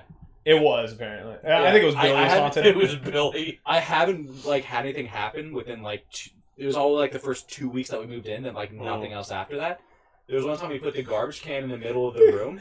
The ghost is just, like, literally helpful. He was looking in, he was just like, yo, this motherfucker hasn't, like, used his rewards card. Next time I see that rewards card, I'm gonna throw it to him. There's 2 for 1 on tomatoes this week. Yeah. So we had Thought that shit. we had the garbage can in the middle of the living room, or not in the middle of the living room, in the middle of the kitchen because we were cooking.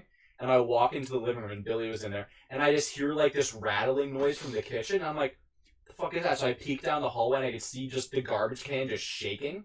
And I just yell, "Can you fucking not?" And it just stops. That was his vibrator. Yeah, that was Billy's vibrator just dying. He just threw it out. It was vibrating so fast it didn't register that there was vibrations, but when it died and it was starting to go slower, it was like... It all makes sense now. You want to hear something fucked up? There's an explanation behind everything. No. Also, there's rooms above our apartment that they sealed off. I know. It's you have to access them through your bathroom, I believe, right? Well, the shelves in my bathroom Or the stairs. are the stairs. They just retrofitted them into yeah, shelves. I remember that. So if you like break that down, you can just go up into the building above it, and there's a whole other floor up there that they just fucking completely nuts. sealed off. Yeah, that's weird to me. Sealed off parts of like living dwellings is kind of fucking weird. Like, especially because my apartment, I found a picture of it from them. Like, here's the Model T. We're showing them off on the street, and you can see my apartment on the corner. Yeah. That's cool. Like, old as fuck. That's really cool. So I have a friend who, because I heard you talking about like hearing voices, people saying shit. I'm It gonna was actually really piss weird. now. Do it. I never heard. No, I think I will. Okay, good. Okay. How about you go fucking do it? I'm gonna go piss now. I didn't hear voices.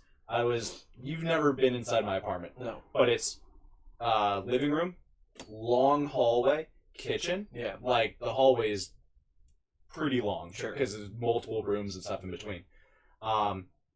We came in, we brought in groceries, Billy went to the kitchen, drop off groceries. I went to stand by my desk in the living room to text or something like that, or charge my phone.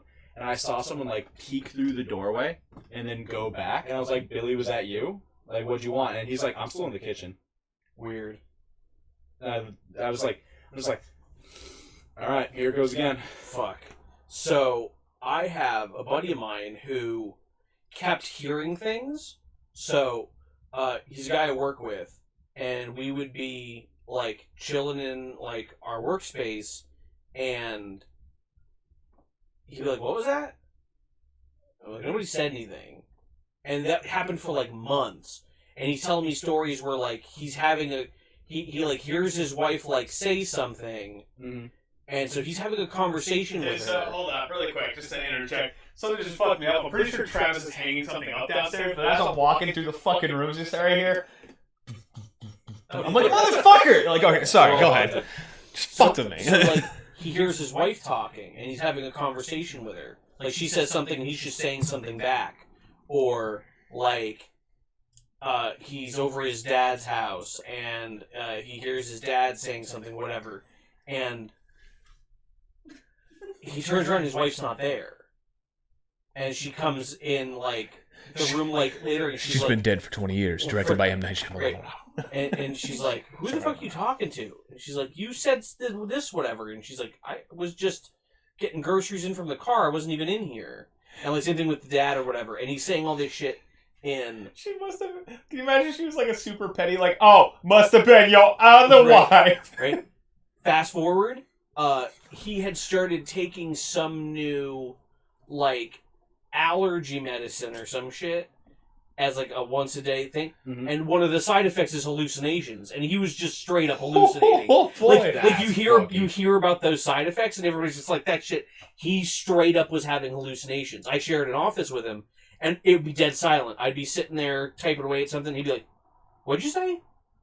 Like, nobody fucking said anything. God damn it, Ricky! Just stop being a fucking crazy person He for 5 goes, seconds. tells his doctor puts him on something else. It's all gone. That's the thing that straight fucks up with me. had hallucinations. I've never had visual hallucinations, but I've had auditory ones before from when I, like, stayed up for, like, 70 whatever hours straight. Yeah, totally. And I'll just be sitting there and I'll just hear shit, and it's not even like I hear someone talking, it's just, like, indiscriminate noises. I'm just like, yeah, what? So when my insomnia kicks and I legit can't sleep for a while, like Court's been there with me for him.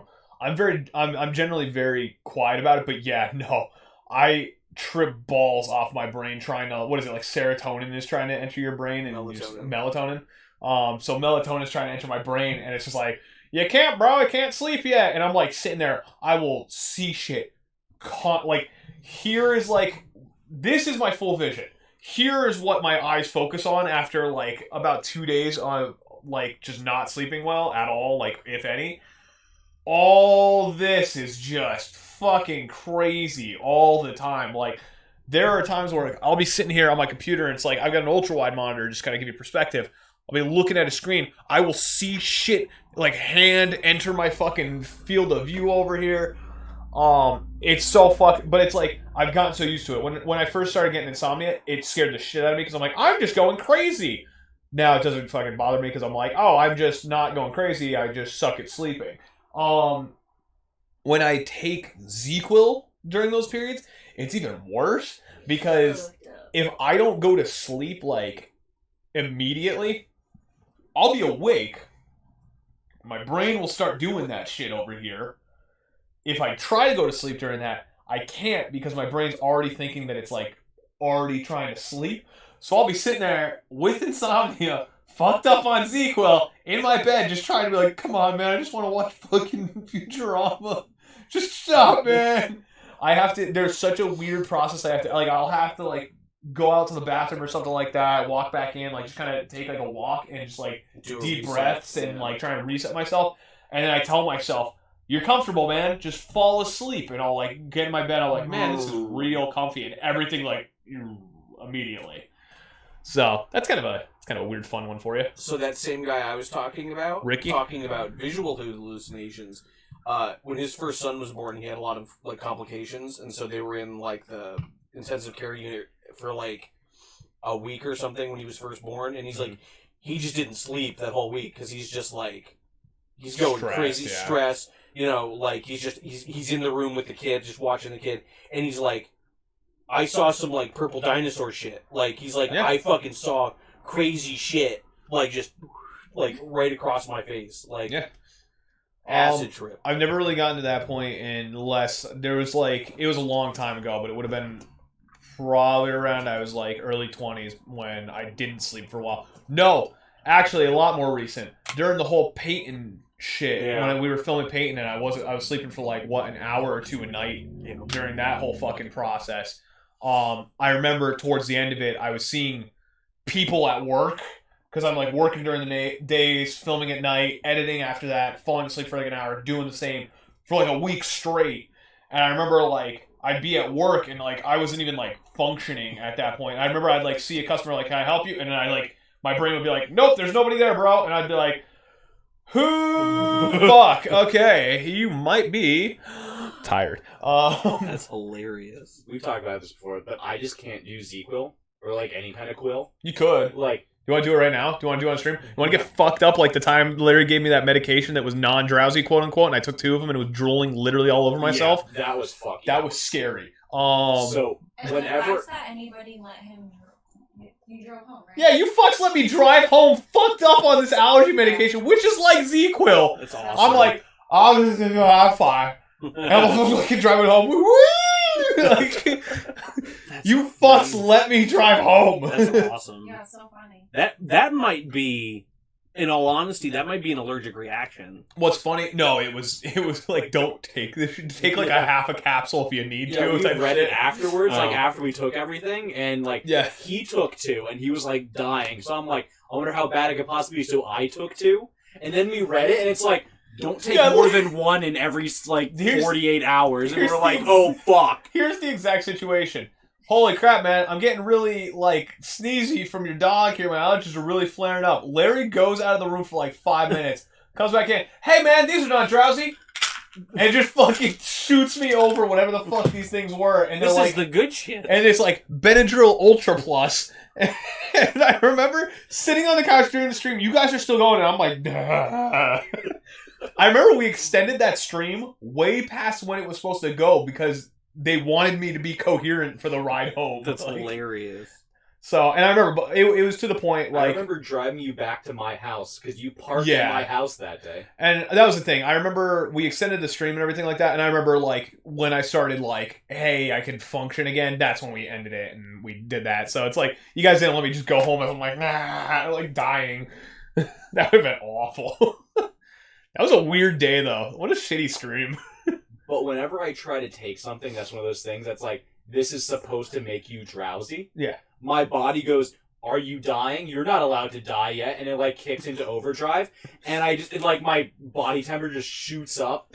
And like I get super hyper. Like I'll never burns off whatever's in your system. system. Some people take like energy drinks. Some people will like do pre-workout when they're going to the gym. Salsky just goes and he starts like deadlifting 400 pounds. Like, oh my god, dude, what's your routine? I take 2 shots of Z-Quil right before the gym. What?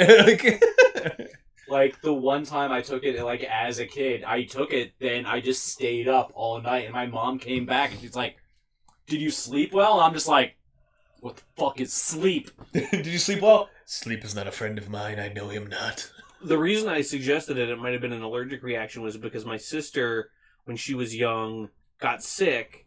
It's like a cold or bronchitis or whatever, and they gave her like an antibiotic, but she ended up being allergic to it, and she went mental, like completely destroyed her bedroom, like painted the walls of the bathroom with toothpaste, and like my sister was a super chill kid. Yeah, she went crazy because of this antibiotic they had run. Yeah, and it was an probably allergic something like reaction. that, Like, yeah. just her body chemistry and the chemistry of that medicine do not mix, and she went fucking insane for like a it day. just fucked her chem. Like, yeah, completely up. it just went nuts. So that's the thing. It wasn't an allergic reaction with that medication that Larry gave me. It was just this is you're supposed to take it and fall asleep because your allergies are so bad.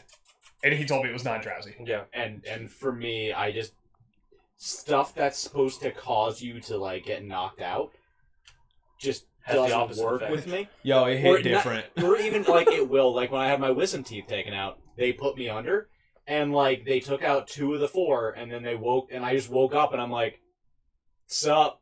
And they're like, "You're not supposed to be awake yet." I'm like, hold my beer. "All right." So they gave me more. Then when it was done, they woke me up, and I just stood up and I started walking out. And they're like, "You shouldn't be able to stand yet." And I'm like, "I'm gonna go drive home." Right? Later, guys. Thanks for the. Oh God, it hurts. Never actually had any pain from it, which was Oh, weird. you're lucky. Like I never had to take like Vicodin or anything like that they gave me from my wisdom teeth getting taken out. Yeah, I've had like 5 teeth pulled, never needed any type of medication. Have you been put under and woke up at all? Yes.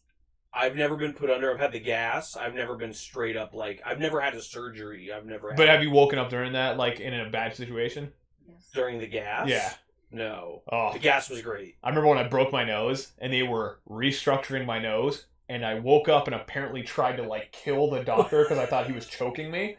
Because what they did is they did the tube down my throat because they put me under. Because it was like, oh, and they still fucked it up. I mean, you could see the bridge of my nose. You could see that my nose was broken. But like, I remember legitimately like waking up, that kind of talk on the podcast. not breathing because tube down throat, lungs doing automated shit, like literally Fight or flight kicks in. Yeah. I remember I Throwing did this and grabbed somebody and tried to grab somebody else's neck because I like remember people being there and I'm like, I'm dying! I'm dying! Oh, Like, you can't say but that. I'm not saying anything. But I remember that and then just darkness and like I asked them about it after. I'm like, yeah, like did I wake up? They're like, yeah. You stabbed a guy. But that's what it was. It was like the weirdest thing. Like, hey, yeah, I actually like woke up Yeah. fully to think I was dying because I didn't. Crazy. I didn't know they were putting a fucking tube down my throat. That's what fucked with me. So like, if I would have woke up and I was still like breathing, I probably would have been like, "Oh fuck, this hurts," and then just been back to sleep. That kicked a totally different like primal response for me. It was That's insane. such a weird situation to have to be in. Like, I'm really lucky I woke up not when they were doing something with my teeth. Because, like, you know how they remove wisdom teeth? How? They take a saw, cut them into 4 sections, and then pull the sections out individually instead of taking the whole tooth out at one time. I didn't know that. So if I woke up and they just had a saw in my mouth and go, zzz, I went, ah! So there goes part of my jaw. So the Inspired by true so events. they don't put you out or give you gas for normal teeth pullings anymore. I just had a tooth pulled like Yeah, a year numb you ago. out mostly. They numb you out. And what's fucked up is I had this giant, my back molar they had to take out, and it was fucking huge apparently. They said it was the second largest fucking tooth they've ever pulled out of a person. Got big I'm fucking not teeth. exaggerating. I'm not exaggerating you. He's in there, and he's got the pliers or whatever tool he's using, and it's not coming out. Like, fucker got his foot up on the chair. He's getting, like, leverage and shit. He's doing one of these fucking jobs, and I'm awake. Like, I'm watching this fucking happen. And I'm looking over the nurse is there, and she's like some young girl, probably still college, and she's just like... like, she doesn't know what the fuck she's looking at. And I would have this- laughed if you like you look over, she's just sitting there like But the worst part about the whole thing is you can hear the crunching. Yeah. Like, you hear... okay. And it's just like, this is fucking terrible. In hindsight, that shit's fucking hilarious. At the moment, I wasn't freaking out. I wasn't freaking out at the time because I'm just like, the dentist knows what he's talking about. But it's like, but like looking at this whole situation, I'm like, this might get hairy here. In a fucking shit might not go my way here in a minute. Imagine being at the fucking dentist and he has the foot plant to get in your mouth. No, he's got his fucking foot on the chair, just going to fucking town. It was nuts. Oh my god. But this was one of those. This was one of those fucked up things. Is he pulls it and he's like, "Holy shit!" He says it and he's like, "Yo, Carl, come look at this!" Like he got other dentists and others like, "You guys need to see this fucking thing. It's huge." It was nuts. Your It was dentist, who's your dentist? He's awesome. fuck, what's his name? Don't say it on stream. But like, this guy just sounds hilarious. I showed you the picture, right? It's like the size of a quarter. Holy shit! No. I thought I sent it out in the group chat. I'll see if I can find it. That's the other fucked up thing about like getting put under for stuff. Like the real like big surgeries. I already know what you're going with. The stuff that they use doesn't actually like put you to sleep. It just numbs literally everything. So you're still awake when they're doing the procedure. It's just when you wake up from it, you don't remember anything that happened. Interesting. That's why they actually tape people's eyes closed. Because they'll just be like, hey, you know, because they're actually awake and they can see everything, so they tape the eyes closed. Interesting. That's fucky. Oh, that makes, like with my experience with things that are supposed to put you to sleep, I never want to have major surgery now. Because if you wake up when they're doing like open heart surgery, you can't say like, hey, stop, I feel that. They're just gonna keep going. Yeah.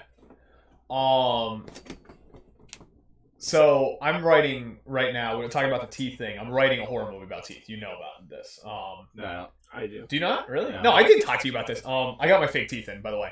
Talking to one of my friends about it. You and mean I'm your real teeth? They look fucking good. So I'm talking to my friend about this stuff, and he's like, "Well, do you just want real teeth?" And I kind of like stopped for a second. You don't know about this yet? No. I thought you were there. Where? No, I don't think he was here that night. So we're sitting there and we're Was the filming. night you were doing the green screen shit? Yeah. I was not here for that. We're sitting here, we're filming some green screen funny stuff, and my one buddy goes like, "Oh, well, do you need real teeth instead?" And I pause and I look at him, I'm like, "What the fuck?" We'll talk after. I'm not gonna put him out there on thing. Okay. And he literally goes, "Yeah, I can get you real teeth. Just stop, Court. We'll do it after." Is Larry watching a stream right now? I don't know, maybe. You just start talking about ghost stories. It's kind of funny.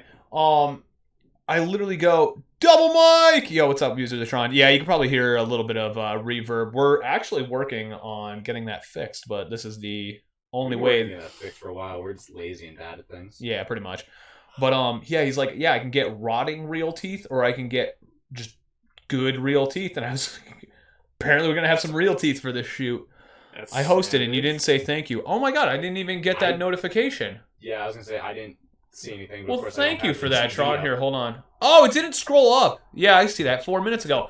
Thank you so much for the hosting, Tron. We didn't even know. And Sean turned off the TV, and we can't see the monitor. TV was freezing, bro. Just try and put it back on. What are you Tron, doing? I'm wearing the Link's Awakening t-shirt. Yes, he is. He tried to hit you up in the Discord, but our Discord, I know, is a bit semi-active at best. You guys are very bright. I'm going to turn you down one. Thank you. I try not to be dumb. There we go. It doesn't work very well. You know what's really cool about this this little bit of setup? Like, there's a lot of pink in the background. Your shadows are pink. So, like, look at Sean's hands on his shirt.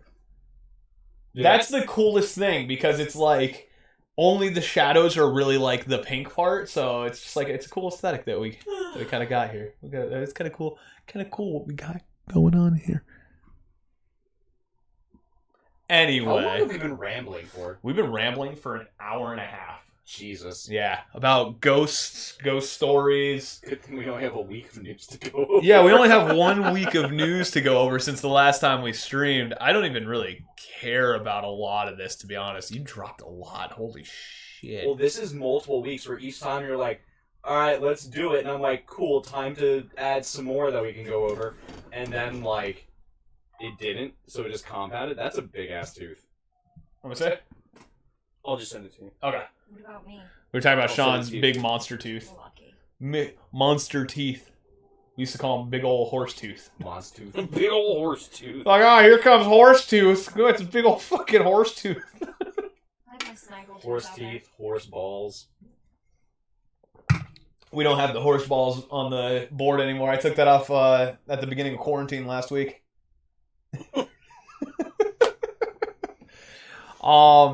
Do we want to start covering some news? Oh. Sure. Let's move on to our Right. first one. Right? Horse balls. Yes, horse balls.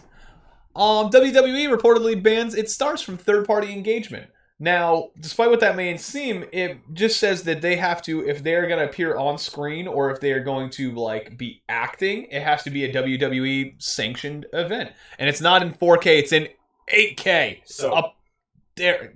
Salsky, extend my hand. Ready? Up. There we go. Okay, yeah, somewhere up there. Sean was a little bit off. I'm always a little You just had to be like a little bit down. You would have been perfect. So, that's not all it says. What this is saying is that Vince McMahon, the evil overlord of the WWE, Forever. is basically saying, you can't show up in third-party things under the WWE as your character or as yourself. We own your legal birth-given name. That's kind of crazy. That's illegal. Oh. That's what he's trying to enforce by contract. That's weird. What is this that I posted? No, that's super strange. Like, I don't understand. One, why? Two, how? Because that's an he's actual a thing. scummy individual. Like, it was, God, I can't remember his name now. It will come to me later. But he's, a wrestler? Yeah, his actual wrestling name is the Black Otaku. He's on Twitter. Yeah. His Twitter name is the Black Otaku, and he does, like, Twitch streaming.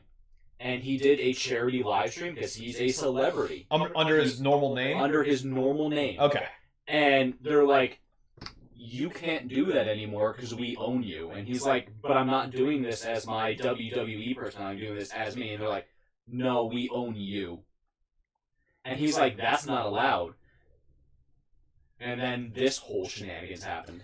So, I'm curious as to, has it come out that that's all, like, that it is illegal? Like, I understand, like, saying the words, like, we own you is fucked up and you can't own a person, but I'm wondering if what they mean is like, are there, like, non-compete clause type things built in their contracts that don't let them do other types of media type things? And the reason I bring that up is because, I don't know if you remember, Rooster Teeth, Xavier Woods, way back when, Gavin's girlfriend Meg Turney, she was like a person on Rooster Teeth, blah blah blah blah. She also started like cosplaying, doing cons and Twitch streaming.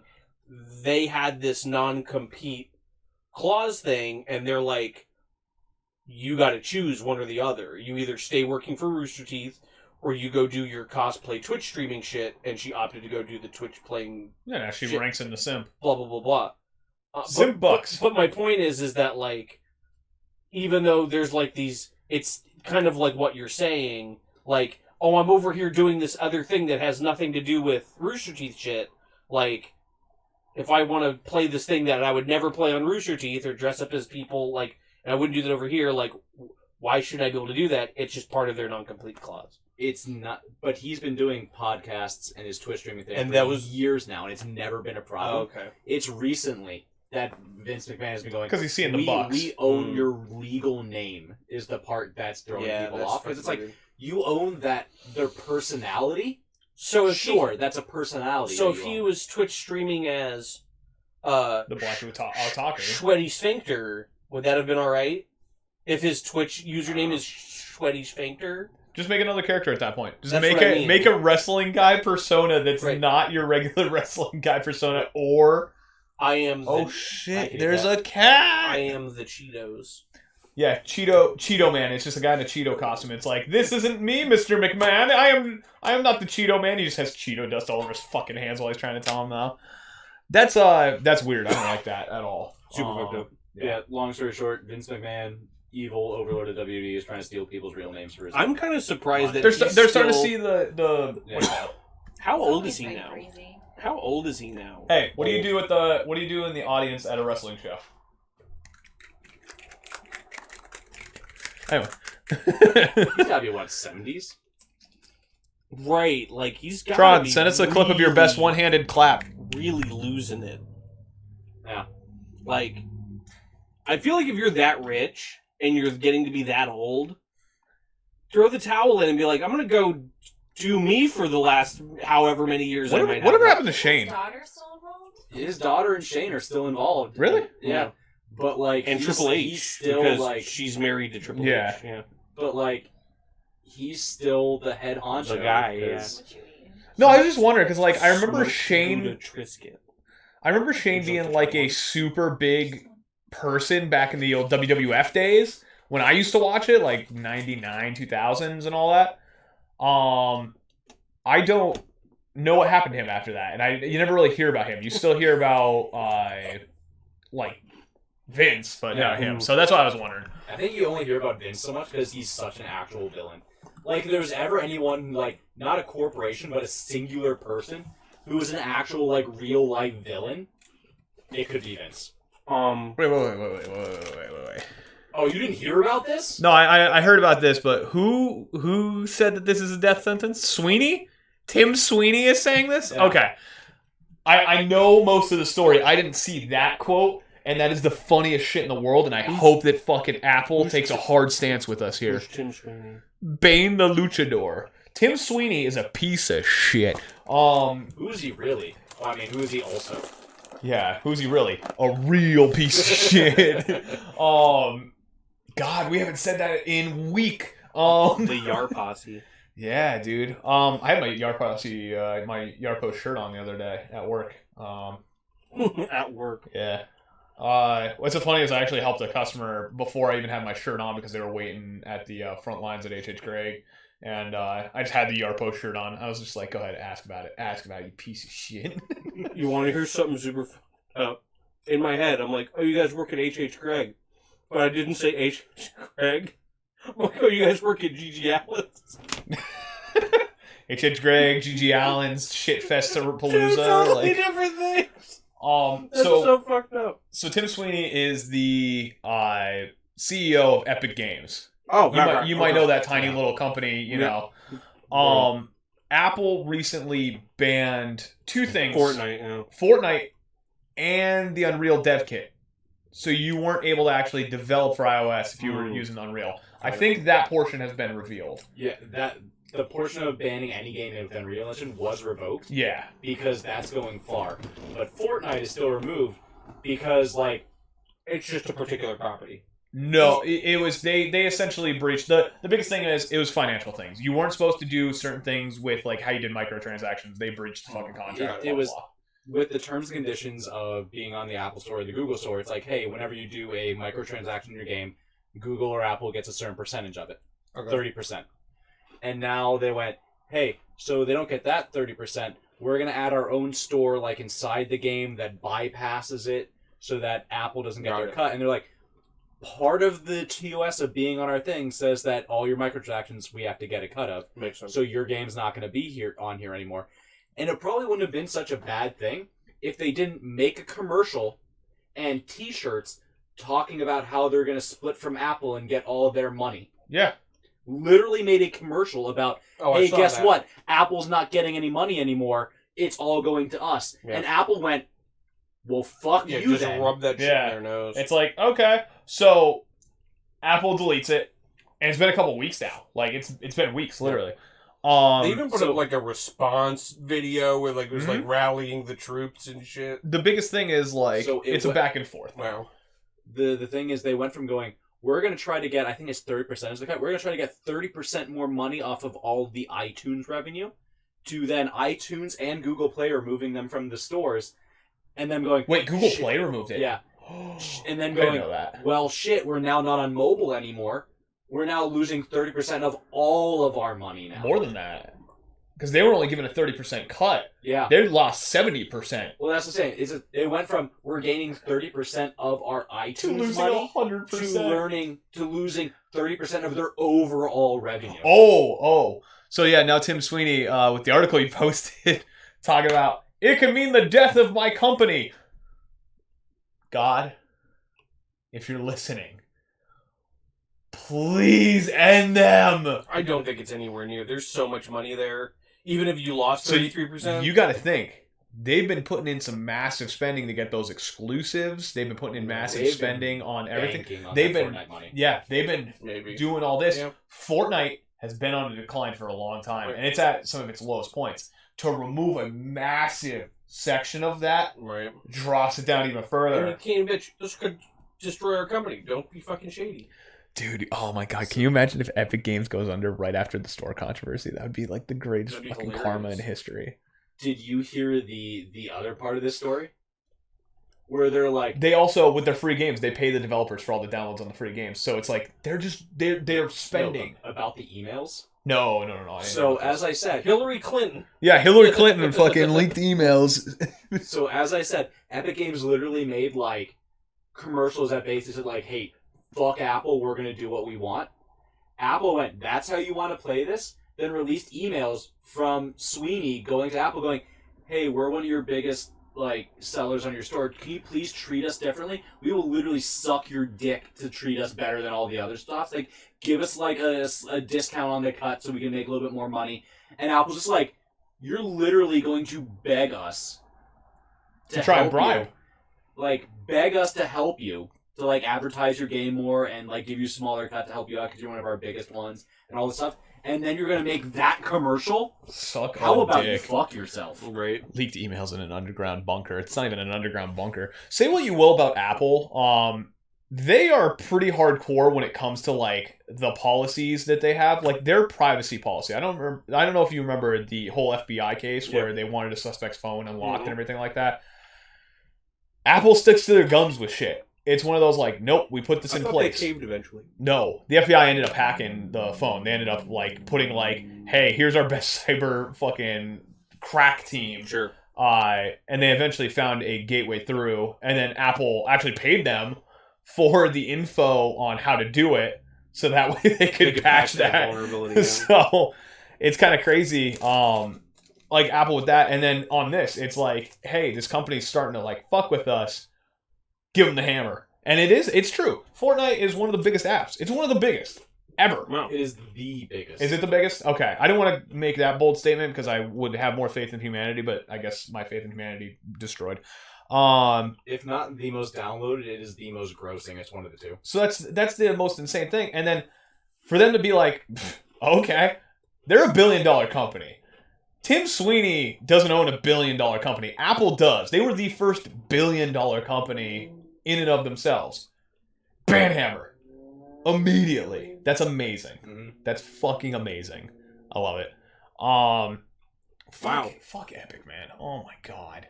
Not only that, but they forcibly removed it from your device if you've had it already. What? No, if you have it on your device, you can keep it on your device. You just can't download it to new ones.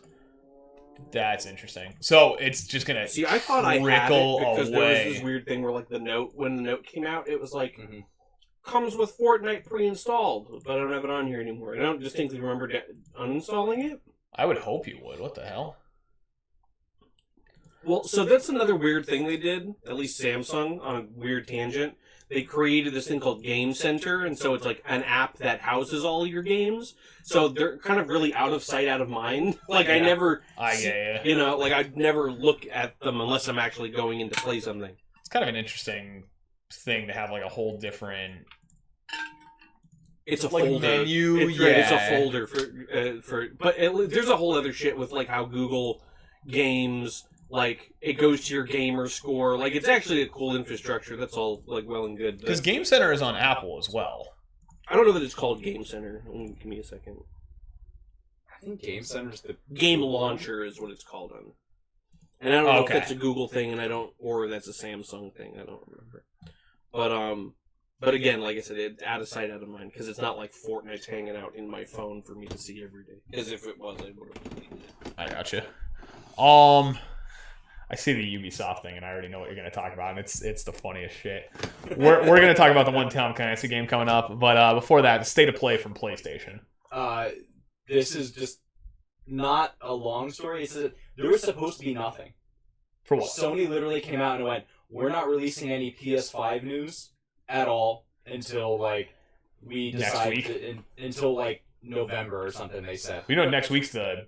No, 2 days from now. Wait, was today the big one, or is this is what they're talking about? Yeah. Oh, okay. And then Xbox went, "Here's when the release is going to be, and here's the price." And then Sony out of nowhere just went, "Guess what, guys? There actually is going to be a state of play. We lied to you." Oh boy. So it's Wednesday. What? So guess what? We're gonna get price and pre-orders. What I think is really and it's probably funny, going to be better than Xbox. What's super funny is like they were showing like the Xbox $499 November. What is the day it's coming out? November like 22nd, we'll say. And then like there was like ones. It was like Price is Right, and the guy next to him, it's like, "I'll take $498, Bob. November 21st." So like. So here's the thing: we know that Xbox is $499. Or $299. Or $299. For that stupid. Everyone fucking thinks that PlayStation is going to like try to super undercut Xbox this time just to fucking kill them off here. What's the number they would have to undercut them by to just completely blow them out of the water? Because like $50, $350. definitely not enough. If they put it at like $100 less, maybe. I would say $350. I think it's $100, not $100. I think $399 is the undercut price. It's what they did last time, and everybody was like, Yeah. yes. Can you imagine if they just flopped their giant Japanese penises on the table and went $100. $299, $200 cheaper? That would I be... imagine. If they wanted to end the competition and just be like, we're going to be able to ride this cycle out, we're going to lose so much on the consoles, we're going to gain it all back on sales. On games, on peripherals, things like that. Yeah, that would be... I think $150 would be the minimum of like, holy fuck, this is going to be the biggest dent. But think about it, with everything switching to digital now, and honestly, as cheap as games are to produce now, not to actually make a game, like paying the people to actually code. Oh, I know what you mean. The disc. But like the physical disc.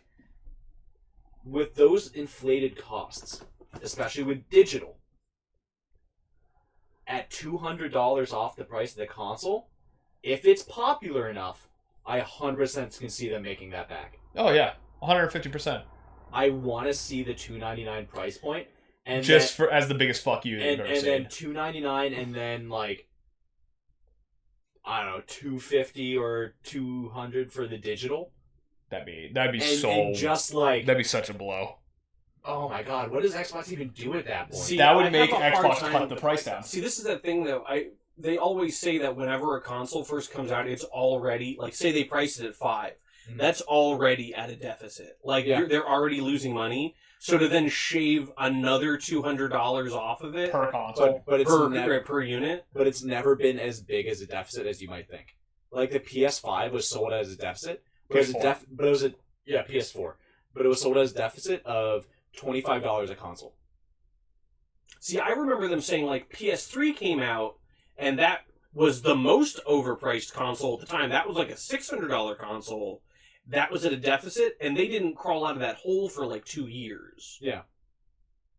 So, like... Yeah, you gotta think, though, console lifespan being 7 years, even 5 years. If it takes you 2 years to crawl out of that hole, you're gonna probably, with the game sales that you would steal from Xbox, because of that pure player base increase alone, give it a year, and then you're making profit. I feel as though, I mean, as a consumer, I think that would be super dope. Do I want to get that best PS console for $300? 100%. Yeah. I feel as though It's not going to be realistic, but it would be the coolest fuck you that somebody could ever do. A thing though is kind of to half support what you're saying. I think they already have the software support. I think anybody who's sitting down and conflicted about, do I go PlayStation, do I go Xbox, and sits down and looks at, what do I know is on the horizon for the PlayStation? What do I know is on the Horizon.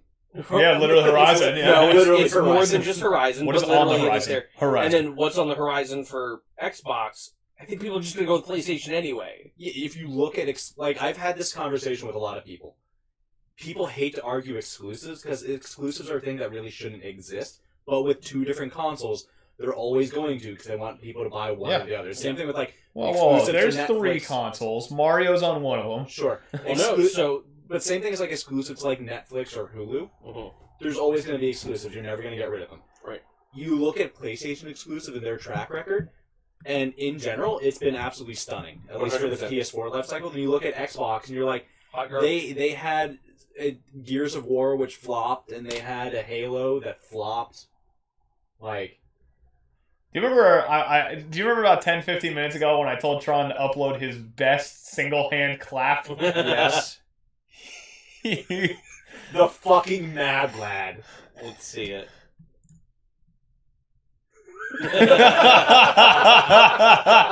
Tron, I'm putting that in the fucking Discord. That's amazing. Here's another factor. Here's another crazy factor that works in support of the PlayStation not having to cut prices. There's no such thing as Xbox exclusive games anymore. Anything that's on an Xbox is on a PC. Yeah. Yeah.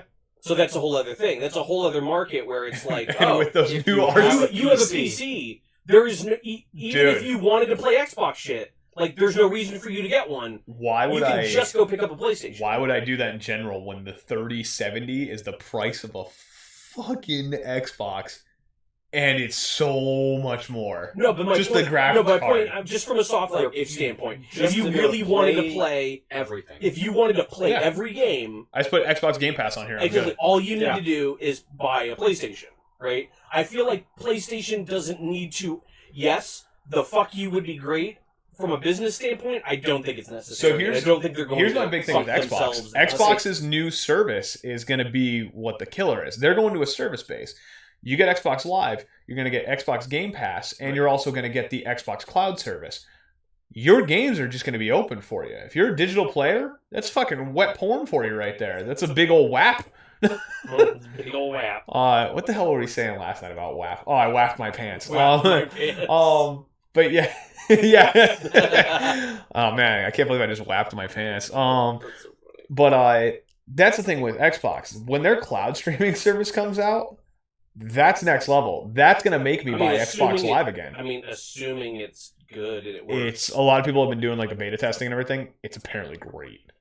But then it just comes down to the point of like, if can't you just do all that on your PC? You can just do all that on your PC. The reason I'm saying that is that's anywhere now. That's on your phone. You're Right. sitting there, you're on the 5G networks causing the Rona, and you're just playing Halo. It's like, fuck, man, I got 5 minutes to live. And But that's my point. So, like, the only thing is, like, you can go out. The best idea is spend the chunk of change and get a PC, long-term investment, right? yeah. If not, you could go out and you could pump $500 into a gaming PC and still probably have a better piece of hardware than an Xbox. I wouldn't say that. You don't think so? No. Like, not at all, to be honest. Okay. To be You 150. can't buy parts at a loss. No, but the That's point actually the best point I've ever heard in my life. No, but the point I'm making is that if I went out and when Xbox Series X comes do you want out, the honest? You would have to spend at least, I would say, $8,000 to $1,000 to get what the Xbox is offering. In there. No, I'm saying just to play the games. I would go. So the reason I would say that is you want to do a 1-for-1. See, no, I'm coming at this from If the you're just perspective doing of, it for the games, if I'm a person who 600, 700? who doesn't have a lot of money, yeah, 600. and I can buy one thing, and I'm going to be able to put some, and that's kind of my point, is that, like, I don't even need to go as high as, like, $1,000 gaming PC, 6, maybe 7, 5, like, in that kind of give or take that $300-ish area. I have everything the PC has to offer, and I have everything that the Xbox has to offer, and I can upgrade a little bit along the way if I get the extra dough to do that. The only side option is, how bad do I want to play PlayStation exclusives? That's it. That's the problem. It's like the Agreed. PlayStation exclusives. I'm obviously not a console gamer. I think my PlayStation has more dust than any other console right now, and that's my only next gen that I had. I look at these PlayStation games coming out, and they're fucking sick looking, dude. Like, they're real cool. Like, I'm a PC player, like 100% tried and true. Like, this chair is where my ass sits every night while I play some games right here. There are so many cool things. Like, that Ratchet and Clank game alone almost made me think, like, man, do I want to pay $500? Because that game looks fun as fuck. Right. But it's like, at the same time, it's like $500. But then there's just so many other games too. A lot of the games it might not be $500.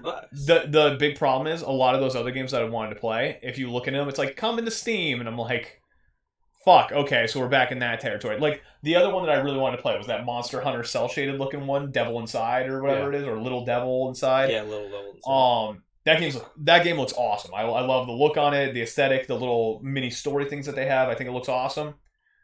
Coming to PC. The cat game that I forget what they're calling it, but I've been following it for years on Twitter. I follow the developer of it, the one where it's like you're a cat in a dystopian cyberpunk future, blah blah blah. Coming to PC. Right. It's like that's where that weird exclusivity doesn't matter anymore. Ultimately, if there are 5 or 6 games on the PlayStation that, under normal circumstances, you would really want to play, are those, say, 5 or 6 games worth that money to you? $100. I would say cost a game plus divide the PlayStation by the cost of the games. So it's like 5 games, divide the PlayStation by 5. If it's $500, I pay $150 for each game. But see, that's the other thing. Like, this is only at launch. Yeah. You have to look at this over 7 years, how many games I want to play for this. So I agree with that as well. And with Sony's track record of like, all right, when Monster Hunter comes out, it's going to come out on PS5 first. Because we've seen that track record with them in the PC. And I'm going to want to play that Monster Hunter when it comes out. What are you going to do when Tim Sweeney comes in, swings that fat cock money, and just like goes, Monster Hunter Epic only? I'll fucking finally buy a game on Epic, I guess. I can't imagine having a PC and being enticed enough to buy a game, by a game to buy a console just to play it. Yeah, I know. That's kind of what we're getting at this point. It's very. It's not a matter of one. Right. It's not a one game thing. I don't think anybody's buying a console for one game. That's why I said the idea of. Why am I under attack here? What a fucking index for Alex. I guess. Touche. But you use it for other things. Use it for other yeah, things, I used it a lot for Pavlov. The argument I made was 5 or 6 games over the course of, and that's being optimistic. Over the course of the lifespan of the console, 5 or 6 games. That's not every exclusive, but let's say there's 5 or 6 that you would be interested in. That was my problem with the PlayStation. The weird hurdle that I'm getting over this generation is like, I bought a PlayStation 4. I played Fallout on it. I played Grand Theft Auto on it. I played Little Monsters or whatever that fucking one was. The one where you're the little girl and you go through Little Nightmares. Yeah, Nightmares. I can't think of another game I really played. Like, I bought a bunch because I was like, I'm going to play these. I'm going to play these. Resident Evil 7 on. Oh, that I did play on PlayStation. So, yes, good call on that one. So, that's 4 games right there. Here, hold on. I can actually tell you how many games. Red Dead 2. Did I play Red Dead 2? So, that's 5. Hold on. I bought so many games for PlayStation. Me too. I mean, that's the only thing I've had this generation. I'm now more than ever, I'm really considering getting into, like, it's coming down to, do I get a PC or do I just get a PS5 again and then maybe look at a PC later or whatever. See, I have a gaming PC. Mortal Kombat X and Batman Arkham Knight, the original playthrough. So, like, I have a PC that can do gaming stuff. And I have my PlayStation, but, like, missing out on something like Ghost of Tsushima would have sucked. That game is phenomenal. Uh-huh. So, that I get that. Right. I'm having a hard time, because, like, if you look at every console generation that I've bought, from not just the shit that's behind me, but the shit that's in the hallway, the shit that's, like, in fucking boxes. I buy a lot of games, usually. Uh-huh. I have more games that I played on the Nintendo Switch in 3 years than I have played on the original PlayStation 4 model. Sure. In, 7 years? So, that's where I'm having a hard time. Like, I had it for 7 years. I played 7 games. I paid $300. I honestly think that $300 that I bought at the holiday time was the perfect price for me. Mm-hmm. I think it was. I don't feel like I was cheated out of that. No. So. And I think the big thing too, and it's been this way for years, is always it's the console war. Yeah, you gotta have it. Right. And of course, for marketing purposes, all that kind of shit. But the reality is that, like, there's like there has to be a winner or whatever. But ultimately, like, at the end of the day, if somebody had a gun to your head, or they were going to take all your shit away from you, they were going to leave you with one video gaming device, whether it be your PC or your PlayStation, what would you want to keep? Oh yeah, mobile phone every day. Give me those fucking gotcha games. Right. Which one has the fastest Facebook dial-up? That's the thing. If it's console For or you, PC, it's right? always going to be PC because it can do so much more than Yeah. gaming. If it's console to console, that's when you got to look at which consoles. For me, like adding a PC is like no. I'm saying the same rate as just no. like, I didn't phrase that well. I'm saying assuming no new games are coming out. Desert Island fucking scenario. You're stuck on a desert island, right? What do you have with you? A PC or your PlayStation? Ultimately, what is your best or favorite content? with my current library, yeah, like PlayStation. Hands there down. you go. PC. Steam, yeah, every day of the week. My Right. Steam library So alone is worth it's it. really just different for everybody, but there's this inherent need for everybody to be like, fucking Xbox sucks, or PlayStation sucks, or PC sucks, and it's like... I think that's healthy, to be honest, even though it's like Sure, very toxic. I think it's healthy for capitalistic marketplaces. Like It's just there needs to be Correct. competition because Exactly. if there was only one, then they could just release. This is the X Station Switch. That's what Switch does. It's Right. $9,000. Right. Switch does what Xbox don't. Doesn't work anymore. Switch I does totally what Station don't. See, I get it from the capitalistic marketable aspect of it. I completely agree with that. It's where you get like the non-related media involved. It's like how many video game news channels are out there on YouTube where like they just fan those fucking flames of the console wars. Because You're not very self-aware right now, are you? See, I don't think we like shill that shit very hard. On the next episode of It Might Be Gaming, fuck Xbox, Like, right? I mean, like That's kind of hard. That is the general consensus of well, ours. no, we could. They're just we've watched. No, we've bad at doing their thing. Right, we've watched like the PlayStation events or the Xbox events, and here's some critiques, here's some not critiques, and at any particular moment you could be like, I'm feeling the PlayStation right now over the Xbox. Like That's how I am right now. That's Right. been the last 7 years. Right, exactly. It's been the last 7 Right. years, and it's going to continue. It looks But like. that's not like that's a bit different than what I would say a lot of other outlets do, where it's just like this weird, annoying, clickbaity drama for the sake of being drama. I But guess. say Yeah. they'll play both sides though. Oh, totally. Like you'll see one site be like, here's why the Xbox is going to win this year, and then like 2 days later there'll be an article that's like, here's why the PS5 is going to destroy the Xbox. It's like it's just to get views. Yeah. If you ever see an article like that, it's just to get views. Let's move on from the console wars for a second. You want to talk a little bit about Ubisoft? Get a fun one in here. I can't even remember what the name of the game is. What is it? It's hold on. It's Tom. not Rainbow Six Series. No, Elite Squad. Elite Squad. Tom Clancy's Elite Squad. Yeah. Tom Clancy's Elite Squad. So tell me if this is Sean. I'm gonna start this off with Sean the same way I started off But with just you. tell me if this is real life or a video game. Go ahead. Well, I'm gonna tell him it's a video. No, don't tell him it's a video game. It could be any. It could be anything right now. Is this a potentially an Onion article? Let me do my thing, then I'll let you do your thing real quick. do it. Okay. So, do you ever want to play a game in the Tom Clancy universe with like all of the best named characters from all the Tom Clancy franchises? You know, Sam Fisher from Splinter Cell. Is this and that weird chibi looking fucking thing? No. Okay. No. Do you know like Sam Fisher from Splinter Cell, and then Sam Fisher from Splinter Cell, and then Soldier 6. Don't forget Soldier 6. Sam Fisher from Oh. and you took all these heroes and put them into like a hero shooter. You know, all these named heroes from the Tom Clancy universe, besides the ones in Rainbow Six Siege, which are the new ones, are going to be all of them, plus Sam Fisher. Is there a helicopter in there? There was a helicopter at some point. You know all the guys from Hawks?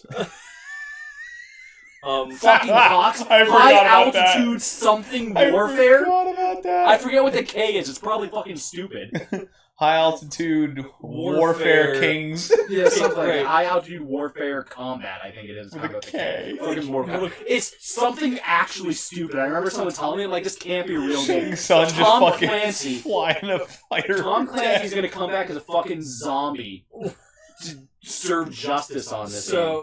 So hold on. Do you want to play that But game? that's what this game is. You're looking forward to this? here. You're looking forward to this team-based hero shooter I mean, based in the If I'm Tom gonna- Clancy universe of all of his major named characters of name 4 people from Rainbow Six Siege Go.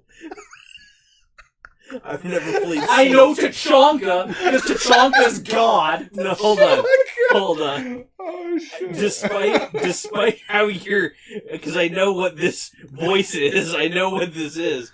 Like, if you told me, like, hey, we're gonna make a hero shooter with a bunch of characters from Tom Clancy shooter games, I'd be like, yeah, I'll fucking try it. Like, Good, because it is going to be a real game. Sure. You know what's part of that real game? Really quick, what's microtransactions. you see? It's weird. You pointed at me when you just did that. I was gonna say hi to Clayburg because he just said Mike looks like he should be in a Tom Clancy game with that beard. So it's like you pointed at me right as I'm about to say So it. funny. What's going on, Clayburg? Long time no see. But yeah, no, Microtransactions, was that the answer to what's No. going to be in it? I would not No, mind it's playing so that much game. better. Oh, just wait. This he told me the story, and I was like pretty much laughing until I was crying in the middle of the story at H.H. Gregg That or being GG said, Allen. I also want to set the expectation that I haven't played a ton of Tom Clancy games. Like, I've played The Division. Doesn't matter. Yeah. I've played... So, like, you doing this weird What's your name emphasis... character from The Division? I mean, it's a creative character. Exactly. What's your name character from Rainbow Six? It's a creative character, except for Siege. Are they just gonna have create a skater? Just... Wait, it's a skateboard game? No. It's a hero shooter. It does have a story mode, though. Okay. There is a story mode. You want to tell what that story's about? So, the story mode is there's an evil group of people called Umbra. If you don't know, Umbra is Latin for the blackest part of the shadow. Their symbol is a raised black fist. Hold on. It is a group of people made up of the worst scum of the universe that are trying to undermine our government leaders using social media and try to help inspire racial equality. And you and your crack team need to get together and just eliminate the fuck out of them. So what you're telling me is that Sam Fisher and the rest of the gang are going after the BLM movement. Sam Fisher and the rest of Tom Clancy's heroes versus Antifa. No, they're kind of like... It's not Antifa. They're totally going after BLM. Yeah, it's a very weird... Wow. This is a very Weird flex. thing. What? It's not relatable. What? You can't be Sam Fisher going against the political movement for equal rights. It's a secret organization that's trying to control every aspect of our lives using social media to undermine our true and just political leaders. I literally want... What if they just called it the Liberals? No, I just want one voice actor to fuck up and then keep it in. Like, we gotta keep these fucking libs... Umbra. What was their name? Umbras. Yeah. That's hilarious. But, to their Holy respect, shit. it is a game that is made in France, Just and they like started that making movie. this game 4 years ago. They predicted the goddamn So, future. who knows if they knew what was going on? And in their defense, they now put out a statement that they're going to fix some of the things about it to make it more culturally appropriate for today's day and age, which is saying that the only thing they did is they changed their symbol from a black fist to something else. A coronavirus. It's such fun. So, all the other boy. social commentary still stands. Wow. That shit's funny. That shit, I remember you telling me that the other day, and I just They changed the symbol to a Star of David. oh my god. It's like, dude, you fucked up a second time. You went from bad to worse. Stop it. Would that be bad to worse? Uh, Are you saying that Black Lives are more insignificant than... no, it's definitely Jewish from lives? worst to less worse because Black Lives Matter. So Jewish lives don't matter is what you're saying? I'm not walking down this road. Oh man, I was hoping you would say I'm anything. not walking down this road. I love You walk Claybird. this lonely road. I love Something Claybird. you've never Oh. Yeah, no, that the mirror that these people are creating is just insane. I'm pretty sure I even forgot parts of it, because I remember I thought I told you more. I think you but told me it's more. been so but long since I read the article holy that I can't even remember shit! it. Yeah, that Those ones that alone. stuck with me. Yeah, that alone, like I that's just thought of funny. something super fucked up. We can't not say it now. So You can't say it. Oh yeah, man, you know what's the other fun part? This is basically, you know the game Watch Dogs? Yeah, Yeah. familiar. So- They're making so- a new one, aren't they? Yeah. So the newest game Watch Dogs is about you are a.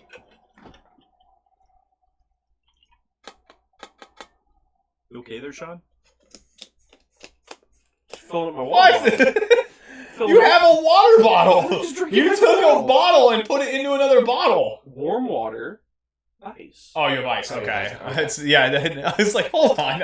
I thought you just took the bottle, did some like autism bullshit where you just like, I need some in this particular bottle. Like that's some shit I would do. Like, don't So, be me. So, anyways, you know the game Watch Dogs? Well, the new one is you're a small group of not politically associated people who are forming a group to help Disenfranchised. the disenfranchised and help the people who aren't the upper class, and you're a group of people who are fighting against the powers and against the police, and you're the heroes of this story.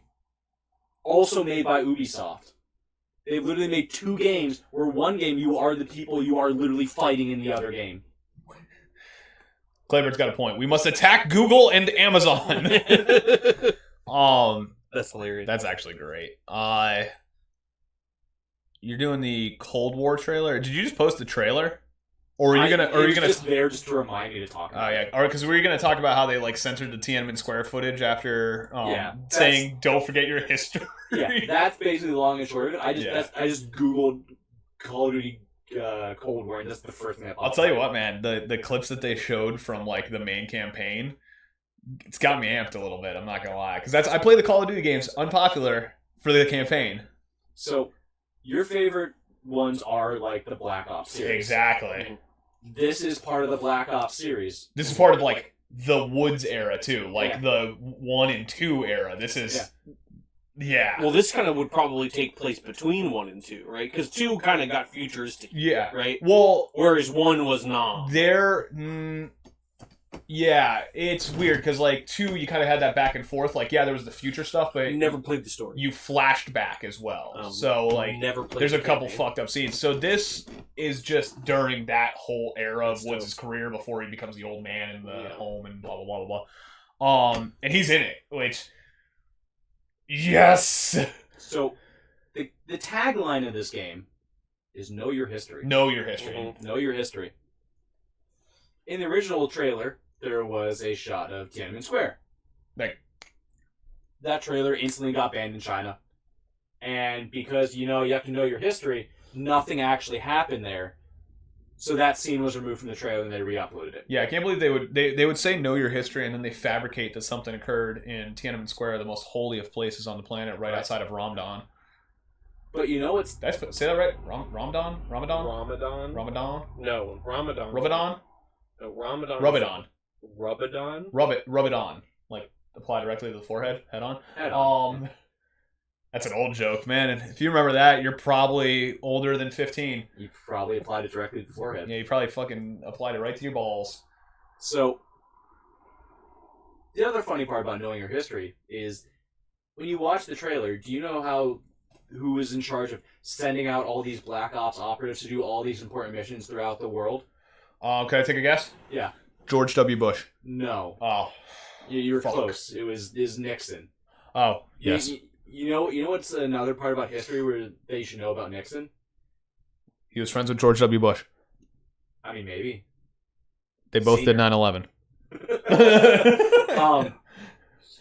So, he's the guy that said, hey, go do all these great war things. You're these heroes that are saving America with your deeds that you're performing out there. Of course. You're saving the entire world at some points. Mm-hmm. This hero that sent you on these missions is the man who told the CIA to ravage the ghetto with crack to pay for these wars. Yeah. Remember to know your history. True American hero. Know your history. Yeah, no, they and they just set him up to be this goddamn hero of democracy. Can you imagine if that's the whole thing? Literally, I'm not a crook. Can you imagine if like the whole thing? Yeah. Can you imagine if the whole thing is like, yeah, you start doing these missions, but then it's like all of a sudden you're like on the home front, and it's like, oh, we gotta take down Nixon. It always blows my mind in hindsight to know that people voted for him to be president simply based on not even touching on the politics, none of that. He looks like the most stereotypical comic book villain, ever exists. Like he looks like every sleazy mobster that Batman ever beat up. And he even talks like him when he does that. Right. I want to tell you something about me, Batman. You want to know how I got these scars? Want to know how I got these flaps? Right. He's the Penguin before he was the Penguin. Yeah, he was Chester. Was it Chester? What's his middle name? A? Cobblepot. Chester something Cobblepot. I can't remember his middle name. Oswald Chesterfield Cobblepot. Thank you. That's what it is. But see, that's one of the problems with doing games. Like, that's why for so long every war game was like World War II. Because it's very clearly white good guys and dark. bad guys. Good guys, bad guys. Sure, you know what I was trying to say. Like, very clearly, White and wrong.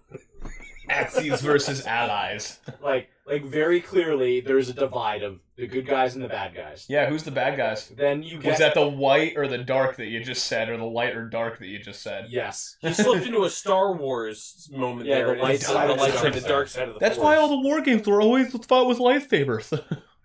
But then you get a little bit newer, and like the most recent game was like Vietnam, and you're like, there were like war atrocities that they kind of just like didn't mention and kind of just swept aside, and you're like, that's kind of weird. And then in Modern Warfare, there was Hell's Highway.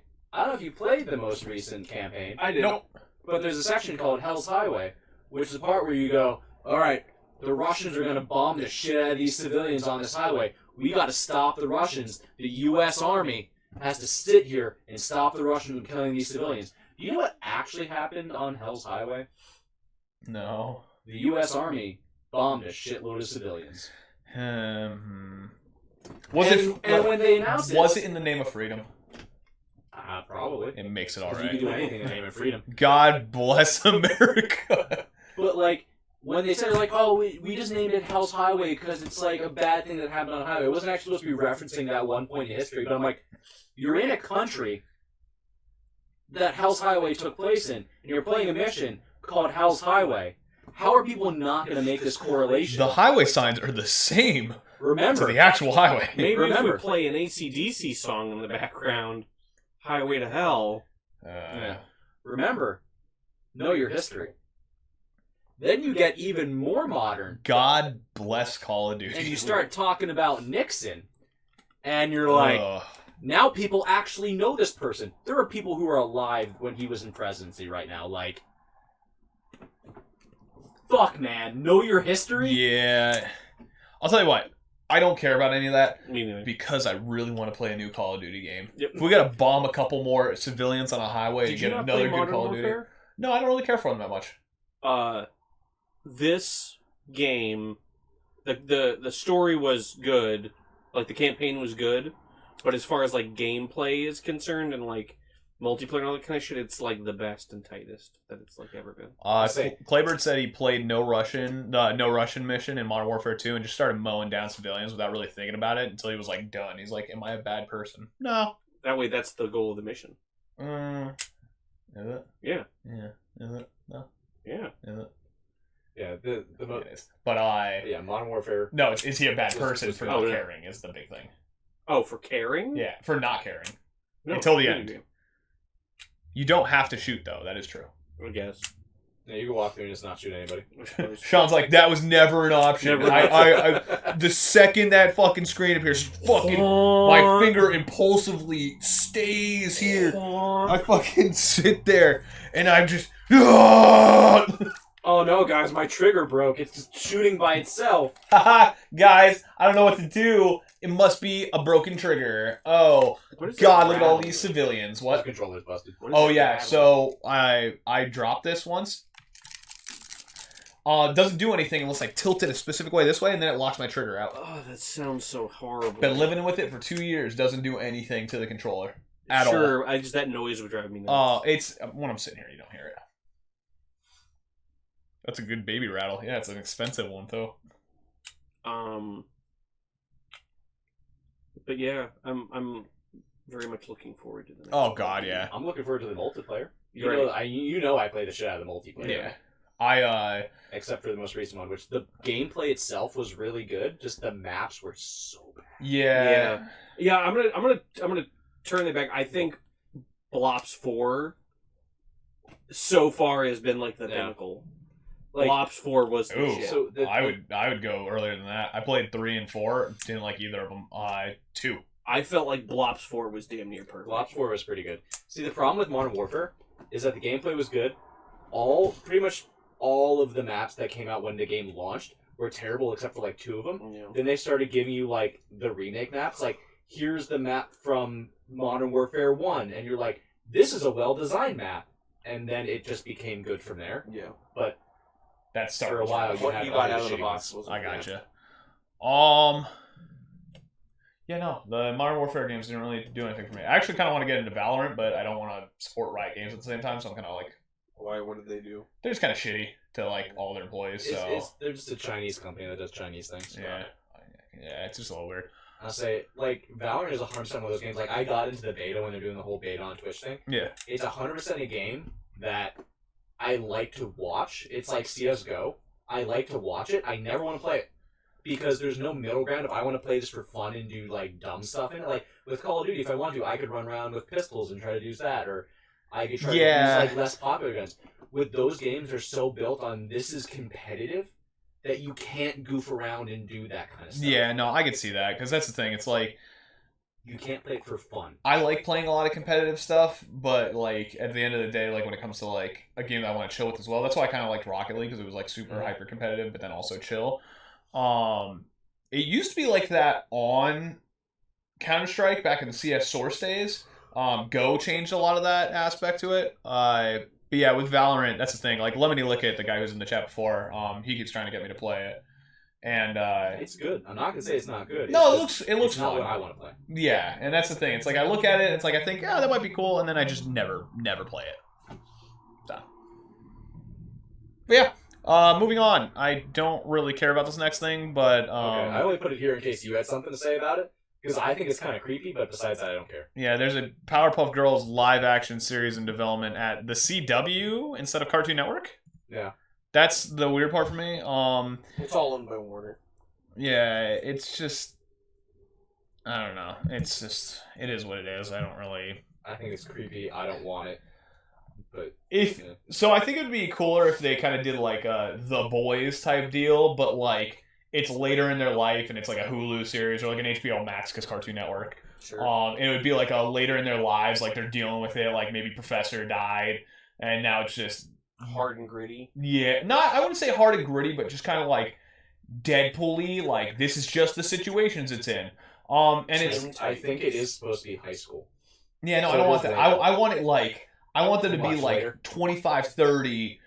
Alcoholism is starting to set in for like one of them. Like another one's just like cirrhosis of the liver. That's what I mean. Like just having like these fucking hard times and everything like that. Like Mojo Jojo doesn't even like do like crimes anymore. He's just like this old decrepit monkey who's like pretty much like half dead, and he's almost like helping them, hurting them at that point. Like you know what I mean? Like he was a villain, but it was like that rapport that they obviously had for like ever. Just kind of like the fruits of it kind of comes to like a point where it's like, hey, he could just kind of be like, yeah, you might just want to like keep your eyes out on the West Side tonight type shit. And then they go to West Side and it's like this, bring in some type of like overarching villain. Or if you really want to put it, him right now, him just hatches like a master plan and like one season's dedicated to like a super villain like that. Next season would be like another different, like one of their super villains. But like I think him would be one of the coolest ones. Probably couldn't have him nowadays. I think you could. I think if you cast it properly, I think you absolutely could. Him always gets the exception because of the way he was written. She, written, he. See, that's the thing. Like, I feel like people might be slightly too sensitive to the transgender thing nowadays. He wasn't transgender though. It was him. He was just but he was very flamboyant and androgynous. Yeah, he cross-dressed, and that's my thing. It's like it was such a well-written character for that type of show that now you like look at it and it's like that would be a insane villain. Like, cause Vita, he's literally a devil, so it's like he wouldn't have aged. Like they're aging, they're dying slowly. Right. He's not aging. He's just fucking with them. His voice is so good. With that weird like double speak and everything that they do with him, yeah. But that's what I would like to see from a Powerpuff Girls thing. If it's on the CW, it's gonna be the Flash. Yeah, in high school. The Arrow. Yeah, which those shows, in my opinion, suck dick. Smallville. I was just having this conversation with someone, and you can. Like, let's say you're just flipping through the channels. I wouldn't say the time aspect because that's too much like Samurai Jack. But it's gonna be like one of those. It's gonna be like that episode with the grown ass men. Ooh, they dress up it's just that's all it is. It's just the rowdy rough boys. Or no, those are the other guys. I forget. There's like these random. I for some reason associated that name with them until I said it. You can just be flipping through a TV. And come across a show and instantly know it's a CW show. Yeah. Like there's a quality and a veneer to it that's just like, Oh, that's CW plastic. Yeah. Katie Cat, pet expert, and you're like, that's a C. That. Why is this on this channel? This is a CW Yeah. show. All the CW shows put all of their money into props and outfits, and none of the money into like CGI or Correct. special effects. Yeah. Ridiculous set pieces, which look great, but then they all call for CGI in some way, shape, or fucking vampires and shit, or supernatural, whatever, and it all looks like cheese dick. Yeah. Ugh, sorry, don't mean you on there. But yeah, no, this is the show that nobody asked for. This is another one of those nostalgia rapers that it's essentially like, hey, you have nostalgia for the show, let's fuck it all up. I don't like that term. You know what I it's want? I heard it forever ago, and I love it. I think it's just such a great term. I want an HBO Max reimagining of Courage the Cowardly Dog. I don't. I want Courage to stay in its current form. I believe animated is the only way that show gets justice. Because if you remember, they tried different mediums with it in terms of like doing a CG one, doing a little bit of claymation here and there on it. Never works. That's my thing. I wouldn't want to see just a straight live action I don't necessarily or mean live animated action. Again, because Just new animation. because you got to think of Dragon Ball Z. The newer episodes of Dragon Ball Z are nowhere near what the old ones looked like. Well, that's just because I don't think the animation has any problem with the new Yeah. DBZ. I think it's just the It's- writing that's is terrible, different for and me, that like- people are learning how bad it is. The 'Cause aesthetics. Goku has always been shitty. People are now just realizing how shitty. No. The because problem he's is the been shitty for aesthetics so many and years. courage are yeah. so important. Right. I don't Yeah. like... To I don't- Courage. I Not don't to think Dragon Ball that Z, DBZ but I'm is saying like a bad example. But I'm saying DBZ in terms of the aesthetics. Like Z versus like Super, the aesthetics in Z with the hand-drawn style are notorious for everyone saying like, yeah, they look better, they look grittier, everything like that. Like, yes, objectively, if you were to look at like the style and everything like that, like Super is better, but the aesthetics on Z just match the form a lot better, and that's the problem with Courage. If you try to bring that to the modern age, you'd have a lot of people that already moved on to different shows. Like that production team is not there anymore. Mm-hmm. And you put them over here, they would try and shine it up. You know what's a great example? Have you watched Invader Zim Enter the Florpus? Not yet. Do you remember the original Invader Zim? Oh, yeah. Yeah. Aesthetics are everything for that show. Mm-hmm. Literally everything. Florpus looks too clean because of the newer animation techniques, and it kind of takes away from the show. I watched Florpus, I enjoyed it thoroughly, but it took me a while to get used to the show's look. See, I'm thinking almost like a different medium. Like, not live action. Yes, technically animated. I think you could do something like Courage, in my opinion, where you can do something like different, something slightly different, and at least for me, but maintain that same kind of art style. And it doesn't have to be, you're right, it doesn't have to look polished. There has to be a level of maybe intentional grit kind of thrown on And there. it's the problem. It's in that pursuit of recreation for, like, recreating it, you're not going to be able to. You'll never achieve what just the natural boundaries allowed you to achieve. Or limited you to achieve, rather. Claybird's waiting for you to slip on that lighter and burn a hole in the couch. But that's the thing. It's like, that's why it's like people still go for the film look after all this time, but you could tell when a film is actually filmed on film versus just film grain and overlaid, things like that. Watch Florpus. Yeah. You'll see exactly what I mean by that, because it still looks gritty, it still looks dirty, it Was still it has good? that. Yeah, it was very good. It reminded me of an Invader Zim special. Like, it was very good. And what was cool is it came out right as I was ending watching Invader Zim again, and I didn't realize it was coming out like the day after. I was like, oh, this is amazing. That's dope. It's a little too clean, and it's just because of the newer animation techniques. I get what you're saying. I would love to see a reiteration of like the story and a reprisal of the characters, but I at the same time I don't. I'd rather, hey, this was the chunk, let it stay. What if they just made new episodes, same exact art style as back then, looked just as gritty, looked like it just had never stopped? 2 decades at this point. I wouldn't want it. Mm. It's too far gone. Like, at least with Invader Zim, it was like, what, 10, 15 years, and he had still been working on the show through comics and things like that. That's my thing. When you try and evolve the style a little bit, it doesn't really go well a lot of the time. Like, when you're trying to revive it. I mean, really think about, like, even trying to revive, like, Scrubs in a weird way. Like, it was like, oh, the show had a dynamic. They tried to do it for one last season to kind of move it in a different direction a little bit, but not too much, sticking to the formula. It was the same formula, right? Slightly different. That chemistry. That's what it is. It's like everything lined up for that period for that show. That's the same thing that happened at the end of that 70s show too. Like one or two of the actors bailed out, and they replaced them with like other actors who were, I guess, good, but it was just like, it just doesn't really make a lot of sense. Yeah. No, I would love Courage. Obviously, you would need somebody to do something right. Like I'm pretty good at riffing off like ideas. Like you said about Powerpuff Girls, and like immediately I've got like this whole plot line into my head. Courage is one of those weird ones. Like you can do it. It's not one that I would want to take on like a weird responsibility. Would you say that it might be because you're more invested in Courage than say Powerpuff Girls? I would say I'm pretty equally invested in both because I loved those shows growing up. Really? I was never a huge Powerpuff Girls fan. I was definitely more of a Dexter's Lab fan. Well, yeah. I was a huge Courage fan now that I think about it. I love the horror. Courage for me, right. So I wonder if that's what it is like I respect the show like too much. If they try something with a Powerpuff Girls show and it doesn't work out, then it's like that kind of sucks. But like if, say, they were to fuck up a Courage reboot, you might be a little more pissed off. You ready for this? FLCL. Sure, right. It's a perfect example. Yeah. It still hurts. Oh, dude, yeah. Because even I haven't watched them. Even the Pillows tracks were not that great. Right. I wouldn't say don't watch them. I'd say watch them just to kind of get an idea of like how not to do a show. So here's the problem.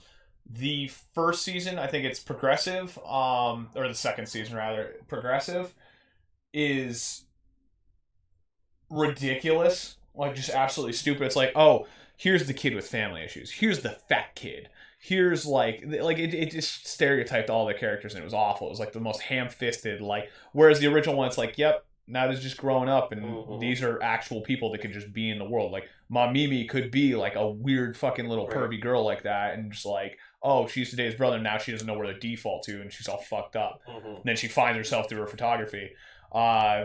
Like the dad, like you could see somebody's dad being a fucking sleazy fucking dude like that, and the grandpa inheriting it from him. Like you could see the whole scandal that happened with Nina Mori's. None of the situations that are in the second one make any fucking sense, and they also try and ham up Haruko a lot, even though Haruko was fucking insane in the first one. Sure, there's a weird hamming aspect in the second one that's just like, when it gets to season 3, alternative. Actually not horrible, but not FLCL by any means. There was no reason for these 2 seasons to be made whatsoever. The original creator didn't want them made, everything like that. It's just... cash grab. Yeah. Yeah. Do you think it was a cash grab? Because I would never consider FLCL to be one of those, like, cash shows. I guess it did, yeah. Because I remember, like, reading those fucking mangas back in the day. It's like Boondock Saints. Was never a cash cow. But they made Boondock Saints 2 to try to, like... Do you know why it was never a cash cow? I don't know. Is there a specific reason? Yes. 9/11. Really? What? That movie went into theaters, like, the week... It was set to release the week of 9/11 in theaters. And so it came out, and 9/11 happened, and no one was going to the movies. Nobody knew it happened. It phased out of theaters. Nobody thought about it. And it just got released, and it's... What fame and cult following it has now is simply based on the back of DVD sales. You know what movie I'm kind of surprised didn't do the same thing because it's kind of in a weird similar vein? 7 Psychopaths and Smoking Aces. 7 Psychopaths came out like quite a while ago. But it was one of those in theaters, kind of skirted along. Outside of theaters, I'm surprised it doesn't have like a super big following because that like You're a cult. Like the only person I've really heard talk about that movie that much. Like I love that movie. Yeah, that movie, and I thought it was good. But you were literally the only person that's ever been. I will still talk about that movie. Yeah, when he fucking the literal beginning scene on the dam where he blows out both dudes' heads and throws the aces down on them. That's amazing. The scene with Sam Rockwell, Colin Farrell, and Christopher Walken out in the desert around the campfire. Yeah. I don't know that I've ever laughed out loud in a movie theater like I did during that scene. That. And no, you're right. Nobody talks about that fucking movie. It's so good. It's amazing. You know what other movie is that good? But it's starting to gain that following? In Bruges. Going to another Farrell flick. Yeah. I never saw In Bruges. I've heard really good things. I just never saw it. Oh my god, In Bruges is so Yeah. funny. I just watched The Lighthouse yesterday. It's the darkest comedy. Lighthouse was great. I just watched The Lighthouse. That's a good movie. But So- In Bruges is great. Sorry. Side note of Side note of a side note of a side note. Side note for The Lighthouse. I watched The Lighthouse like at my house because you gave me it. Yes, I did. And I was watching it, and Billy's like, "Oh, I want to see this movie," and he started watching it for me, and he watched I like remember you telling me this. 45 minutes of it. And he's just like, "I just don't get it." I'm just like, "Yeah, You wouldn't. Yeah, no, you wouldn't, bro. You wouldn't get it. No, you wouldn't. What get is it. there not to get? All of it? Do you understand it fully? Yeah, I think I got a pretty Liar. good grasp on it. Anyway. I think I got a Fine, what does the ending mean, Sean? Exactly. No, yeah, it's the whole thing is pretty obvious what's going on Pattinson was an depending. Australian police officer the whole time. God damn it, you don't spoil the ending. But that's the thing. There's 3 different thinking paths that you could take for what actually happened there. And depending on what you firmly believe, you understand one of those 3 paths. It's like, Sure. okay, I know this is a reference to old Greek mythology. I know this is a reference to him going crazy. I know this is a reference to just fucking like I forget what the other one is. It's like Stockholm syndrome type shit with another person. But essentially it's like these 3 things are all viable because of the way that the script was written. You have to get one of them. So I watched an interview. I don't get it. What's all you get? Why does the one character keep going boo? Like, so I watched an interview with Willem Dafoe and Robert Pattinson. Robert Patty Boy. And Patty Boy goes to rip to him. Rip with the Corona. Rip and Rona. Taken too soon. Oh. And he's reading the script and he's like, I went up to Eggers and I'm like, hey, does this mean this? And he literally goes, that's for you to figure out. And so Robert Pattinson's like, I see a movie, and what movie Willem Dafoe sees could be a totally different movie than me. That's what I love about it. I remember seeing that interview. Right. So that's it's like, so even like your analogy here, like there's 3 things here. It could just be different across. That's like the 3 that are like the common ones. But to my point, like Billy's got 3 options, and he couldn't get to any of them. He had more than 3 options, but the 3 big ones. And he couldn't get to any of them. I think that's why I loved The Lighthouse, though, because I write like that in most of my films as well. Like, even Dento, I know I keep bringing it up, but even that one, when we were talking about the concepts of it, it's like, there are parts where you have no idea what's going on. Right. Like, I think that he went into it expecting, like, a Lovecraftian horror movie. Because of the tentacles at the one point. Tentacles, but instead it's just Willem Dafoe jacking off down the stairs. And, like, it's lots not... of jacking off in there. There's a lot of so fucking much jacking off. And I don't think it was... It wasn't Robert Pattinson not, getting really angry at his dick in the shed. And there wasn't he not little Lovecraftian statue. horror. But it wasn't a Lovecraftian horror at the same time. It's a weird... A lot of people... It was there. But it was wasn't Lovecraft and, like, old Greek mythology kind of, like... Yeah. Masturbating with each other. There was a lot of masturbation. Not Chris Roman. Because to be fair, more of Lovecraft horror isn't just like elder gods; it's just fear of the unknown. Yeah, and that's I don't think he knows that. I think he knows Cthulhu. Yeah, right. Fuck you, Billy. Remember when you used to be on this channel? It was so. It was so fucking good, and that was a great movie.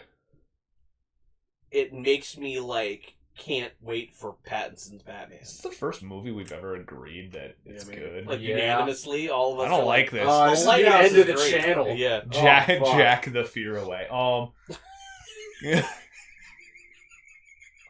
That really both of you? That was really strong. That's so funny. Oh my god, that's what that was clever. That was an original. I'm not taking credit The for other that. thing too that I did not expect at all from that film is the little itty, like the microscopic one-liners that were funny as fuck. Yeah, like out of nowhere. Like Willem Dafoe gives this crazy monologue and shit. And he's like, "All right, have it your way. I like your cooking." And I'm like, that's fucking hilarious. May the bone be. Yeah, like that whole fucking part was amazing. Tell me you like my lobster. Come on, I know you liked me I know lobster. you like me lobster. And it's like, there's no reason there should be, or has to have any humor in this, but there's these couple little specks of humor, and I'm like, this is fucking great. The fact that all three of us liked it, I think that's like going to be one of the recommendations. Watch the fucking Lighthouse. Did either of you watch The Witch? Yes. Did I ever tell you my story? No. That's his. So, The Lighthouse is his second movie. The Witch is his first. And I still want to watch it because it's one that I saw trailers for and I was like, that looks great. I had one person tell me it's awful. Did I ever tell you how I actually watched The Witch? No. You were there. No. So, I literally just went on Google and I'm like, watch The Witch. Because normally when you do that, it'd be like, you can watch on like Amazon Prime, you can watch on Google. After all those, the first link was Pornhub. And The Witch was on Someone uploaded the entirety of the movie to Pornhub. That's amazing. So I went, why not? And I Awesome. watched The Witch on Pornhub. That's great. I got 2/4 of the way through, halfway, saw an advertisement, had to switch gears for a minute, came back, second half, even better. super chafed. Yeah. Oh my God. I haven't watched The Witch either. Apparently, the people's main criticisms about it are that it's hyper realistic to the period, like it's 17 or 1800s, and so There were no cameras back then, so they didn't actually film it. There's no film. Right? He sits there and reads it to him. It's a ton of heavy Old English dialogue, and the plot itself is just it moves as slowly as everything did back then. So I appreciate his attention to dialogue in general because Sure, even totally. the accents and the dialogue and the language used in Lighthouse It was was great, notably yeah. Right. awesome. But yeah, no, I can see that. Yeah. Some people just don't have patience. I saw somebody talking about the Venture Brothers. I saw somebody talking about the Venture Brothers, and it's like, yeah, if it takes you 2 years to make a season, don't expect a lot of your fan base to stay around, and they got like destroyed in the comments. Right. But it was like one of those no things. one has found their body yet. The thing is, it's like, dude, if you can't wait 2 years for a show for a new season, there's something wrong with you. Because Right. then you're just sitting there. That's those dudes that are like, I gotta consume, I gotta consume, I gotta consume, consume. It's like, dude, I could sit here and watch Futurama for like 10 years, and then it's like, oh shit, what do you call it? Venture Brothers came out. Let me go fucking watch that. Oh yeah. And then wait another fucking 10 Well, yeah, years. their life has nothing but greater to it. That's weird, though. Like, to be like, I yeah, have if to it takes leapfrog you... from show to show to show. If there's a hiccup in between, then like my life falls apart. Not even that. I just will abandon that show. Right. It's like, that show owes you nothing. You Right. know that, right? Like, that didn't always exist. It didn't just be like, you were promised this and it Right. has to come out. Like, you're kind of the reason that creators hate working like shit. that. And it's as good as it is because it's allowed its time to breathe and grow Exactly. and mature. Cyberpunk. Like, if it was rushed and pumped out like manufacturedly every year, then it would be a shittier show and probably would have been canceled earlier. Yeah. Would have been canceled at the original season 4 ending. Right. So, another real quick side note. Yeah. We're talking about FLC. Side note of a side note of a side Yeah. note of a side note of a side note. Yeah, sub note at this point. Sub note. Sub bullet point of a note. Meta note. So, remember how I told you to watch Keep Your Hands Up, Aizuken? I told you about this at work, and I texted it to you. You did text Yeah. me. I know you texted it to Watch me. it. I feel bad now. Because, like, Called me out. I don't want you to get the wrong, like, mindset when I say this. Is it reminded me of FLCL? Not so much for, like, what's happening in it, but just the feeling of just, it's a good story. It's a soldier story. How long is it? 26 episodes. 12 episodes. Even at better. most. The lane period, the lane treatment. Serial Experiments Lane. It's like 13 episodes. Yeah. So that's honestly I'm one sure of the... they're not the first ones to make it 12. No, I love like when there's like basic That's the stories right and that's amount the of- right. It's the right amount of It's stuff. like here's this time period. I think 6, 13, and 26 are the right amounts. Sure. Well, this is just season 1. They're doing more seasons. They're gonna ruin it. But, like, watch it. It is just a good, lighthearted story. And you said it's an anime? Yeah. Speaking of Asians, Black Myth Wukong. I haven't done a transition in a bunch of time, and I'm super happy. So you want to get the obvious joke out of the way? His name is Black Myth, and he's a monkey. Is that what you're gonna do? That's the obvious Okay. joke. That was Besides- Wait, that's his name? No, the Wukong, game Monkey is King. called. I know it's is called Black Myth Wukong, right? and you play as Wukong? Goku. Oh, okay. The Monkey King. You know the story Journey to the West? Yeah, Five Goes West. I've seen that one. Yes. I love Blum. This is a Souls-like version of that story. Oh, dude, it looks. If you haven't watched it, Black Myth Wukong, the 13-minute gameplay trailer that came out, looks amazing. They're It making looks incredible. So it's a smaller development company that's making it. Out of China, right? Yeah. Here's the unfortunate part about it. They have come out saying this isn't like what we're working on. This is more of a proof of concept thing to get people interested into us, to get more people to join our company to work on these games. But this is not what we're working on. They also, so it's weird. And it looks crazy. amazing. I saw that, but it's at the same time, they keep putting out conflicting statements. I don't know if you saw where they put out a statement right after that said, yeah, we are working on this, but it's just going to be done when it's done type of shit. Like, and it's like, I get if you want to kind of string people along, but if you're not actually working on that, don't do that. Because then it's going to make people No, I hate think your what the company. point he's making is like, you guys might all think that this is the shit, but this isn't like our magnum opus. This is a stepping stone to this thing we want to literally eventually get put to. this trailer out Yeah. just to get people to join their company. Yeah. Not even Oh, so like the game doesn't exist? the Or game does? The game does not exist. Exists. It might exist at some point. Oh, got it. Yeah, weird, right? That's fucking annoying. Yeah, it's kind of like as if the guys who made oh my god, what was it? Allison Road was the original one where it was like, oh, these hyper realistic graphics after PT and everything like that.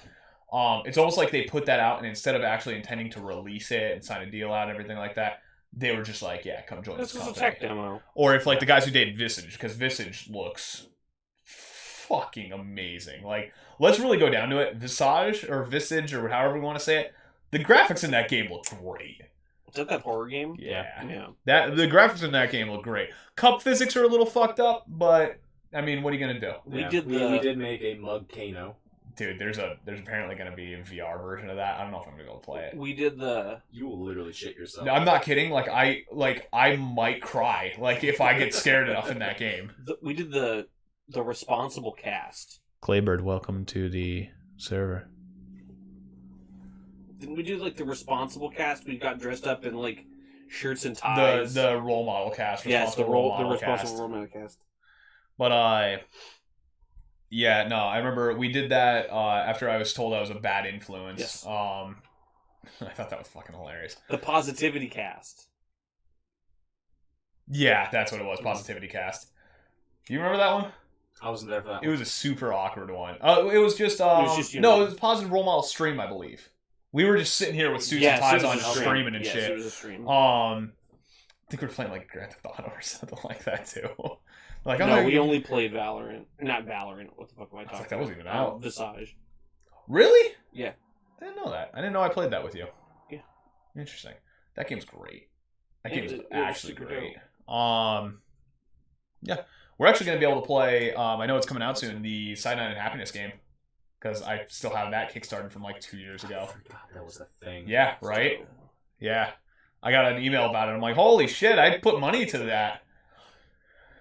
But that's all I got. I mean, do you guys got anything else? Before we leave Wukong, Oh, I want to say one thing real God, quick. here we Since go. it is Journey to the West, do you actually know the story of Journey to the West? I don't know.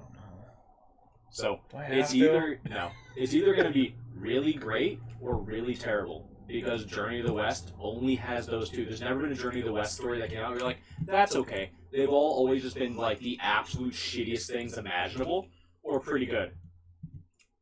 So we have like a 50-50 on Total that. considering the end of the story should be him eating his girlfriend alive, When hopefully since it's a Dark Souls-like game, So it's just they'll an go ass for eating the video. more graphic. Better watch out, man. Sorry, sorry. If you say that you're gonna eat a girl alive, she might whap her pants. That might be my favorite saying that we've said in a long time. Whap your pants. wrap your pants. Oh my god. Here, hold on a second. We're gonna send this off properly. Gotta get a 1 megabyte file here. Yeah. I gotta like push over chat for a second. Sorry, guys. Let's add something. So we're gonna add a piece of media for the ending. Don't worry, guys. Yeah. This is a lot of setup for a little bit. Yeah. No, it's us gonna be waving goodbye, but we need to do it. It's gonna fucking be. And we gotta do it. What? Exactly What is it? What is it gonna be? We're gonna. I don't want to clap. Don't spoil it yet. Yeah. I don't want to ruin your surprise. All right. Bye, guys.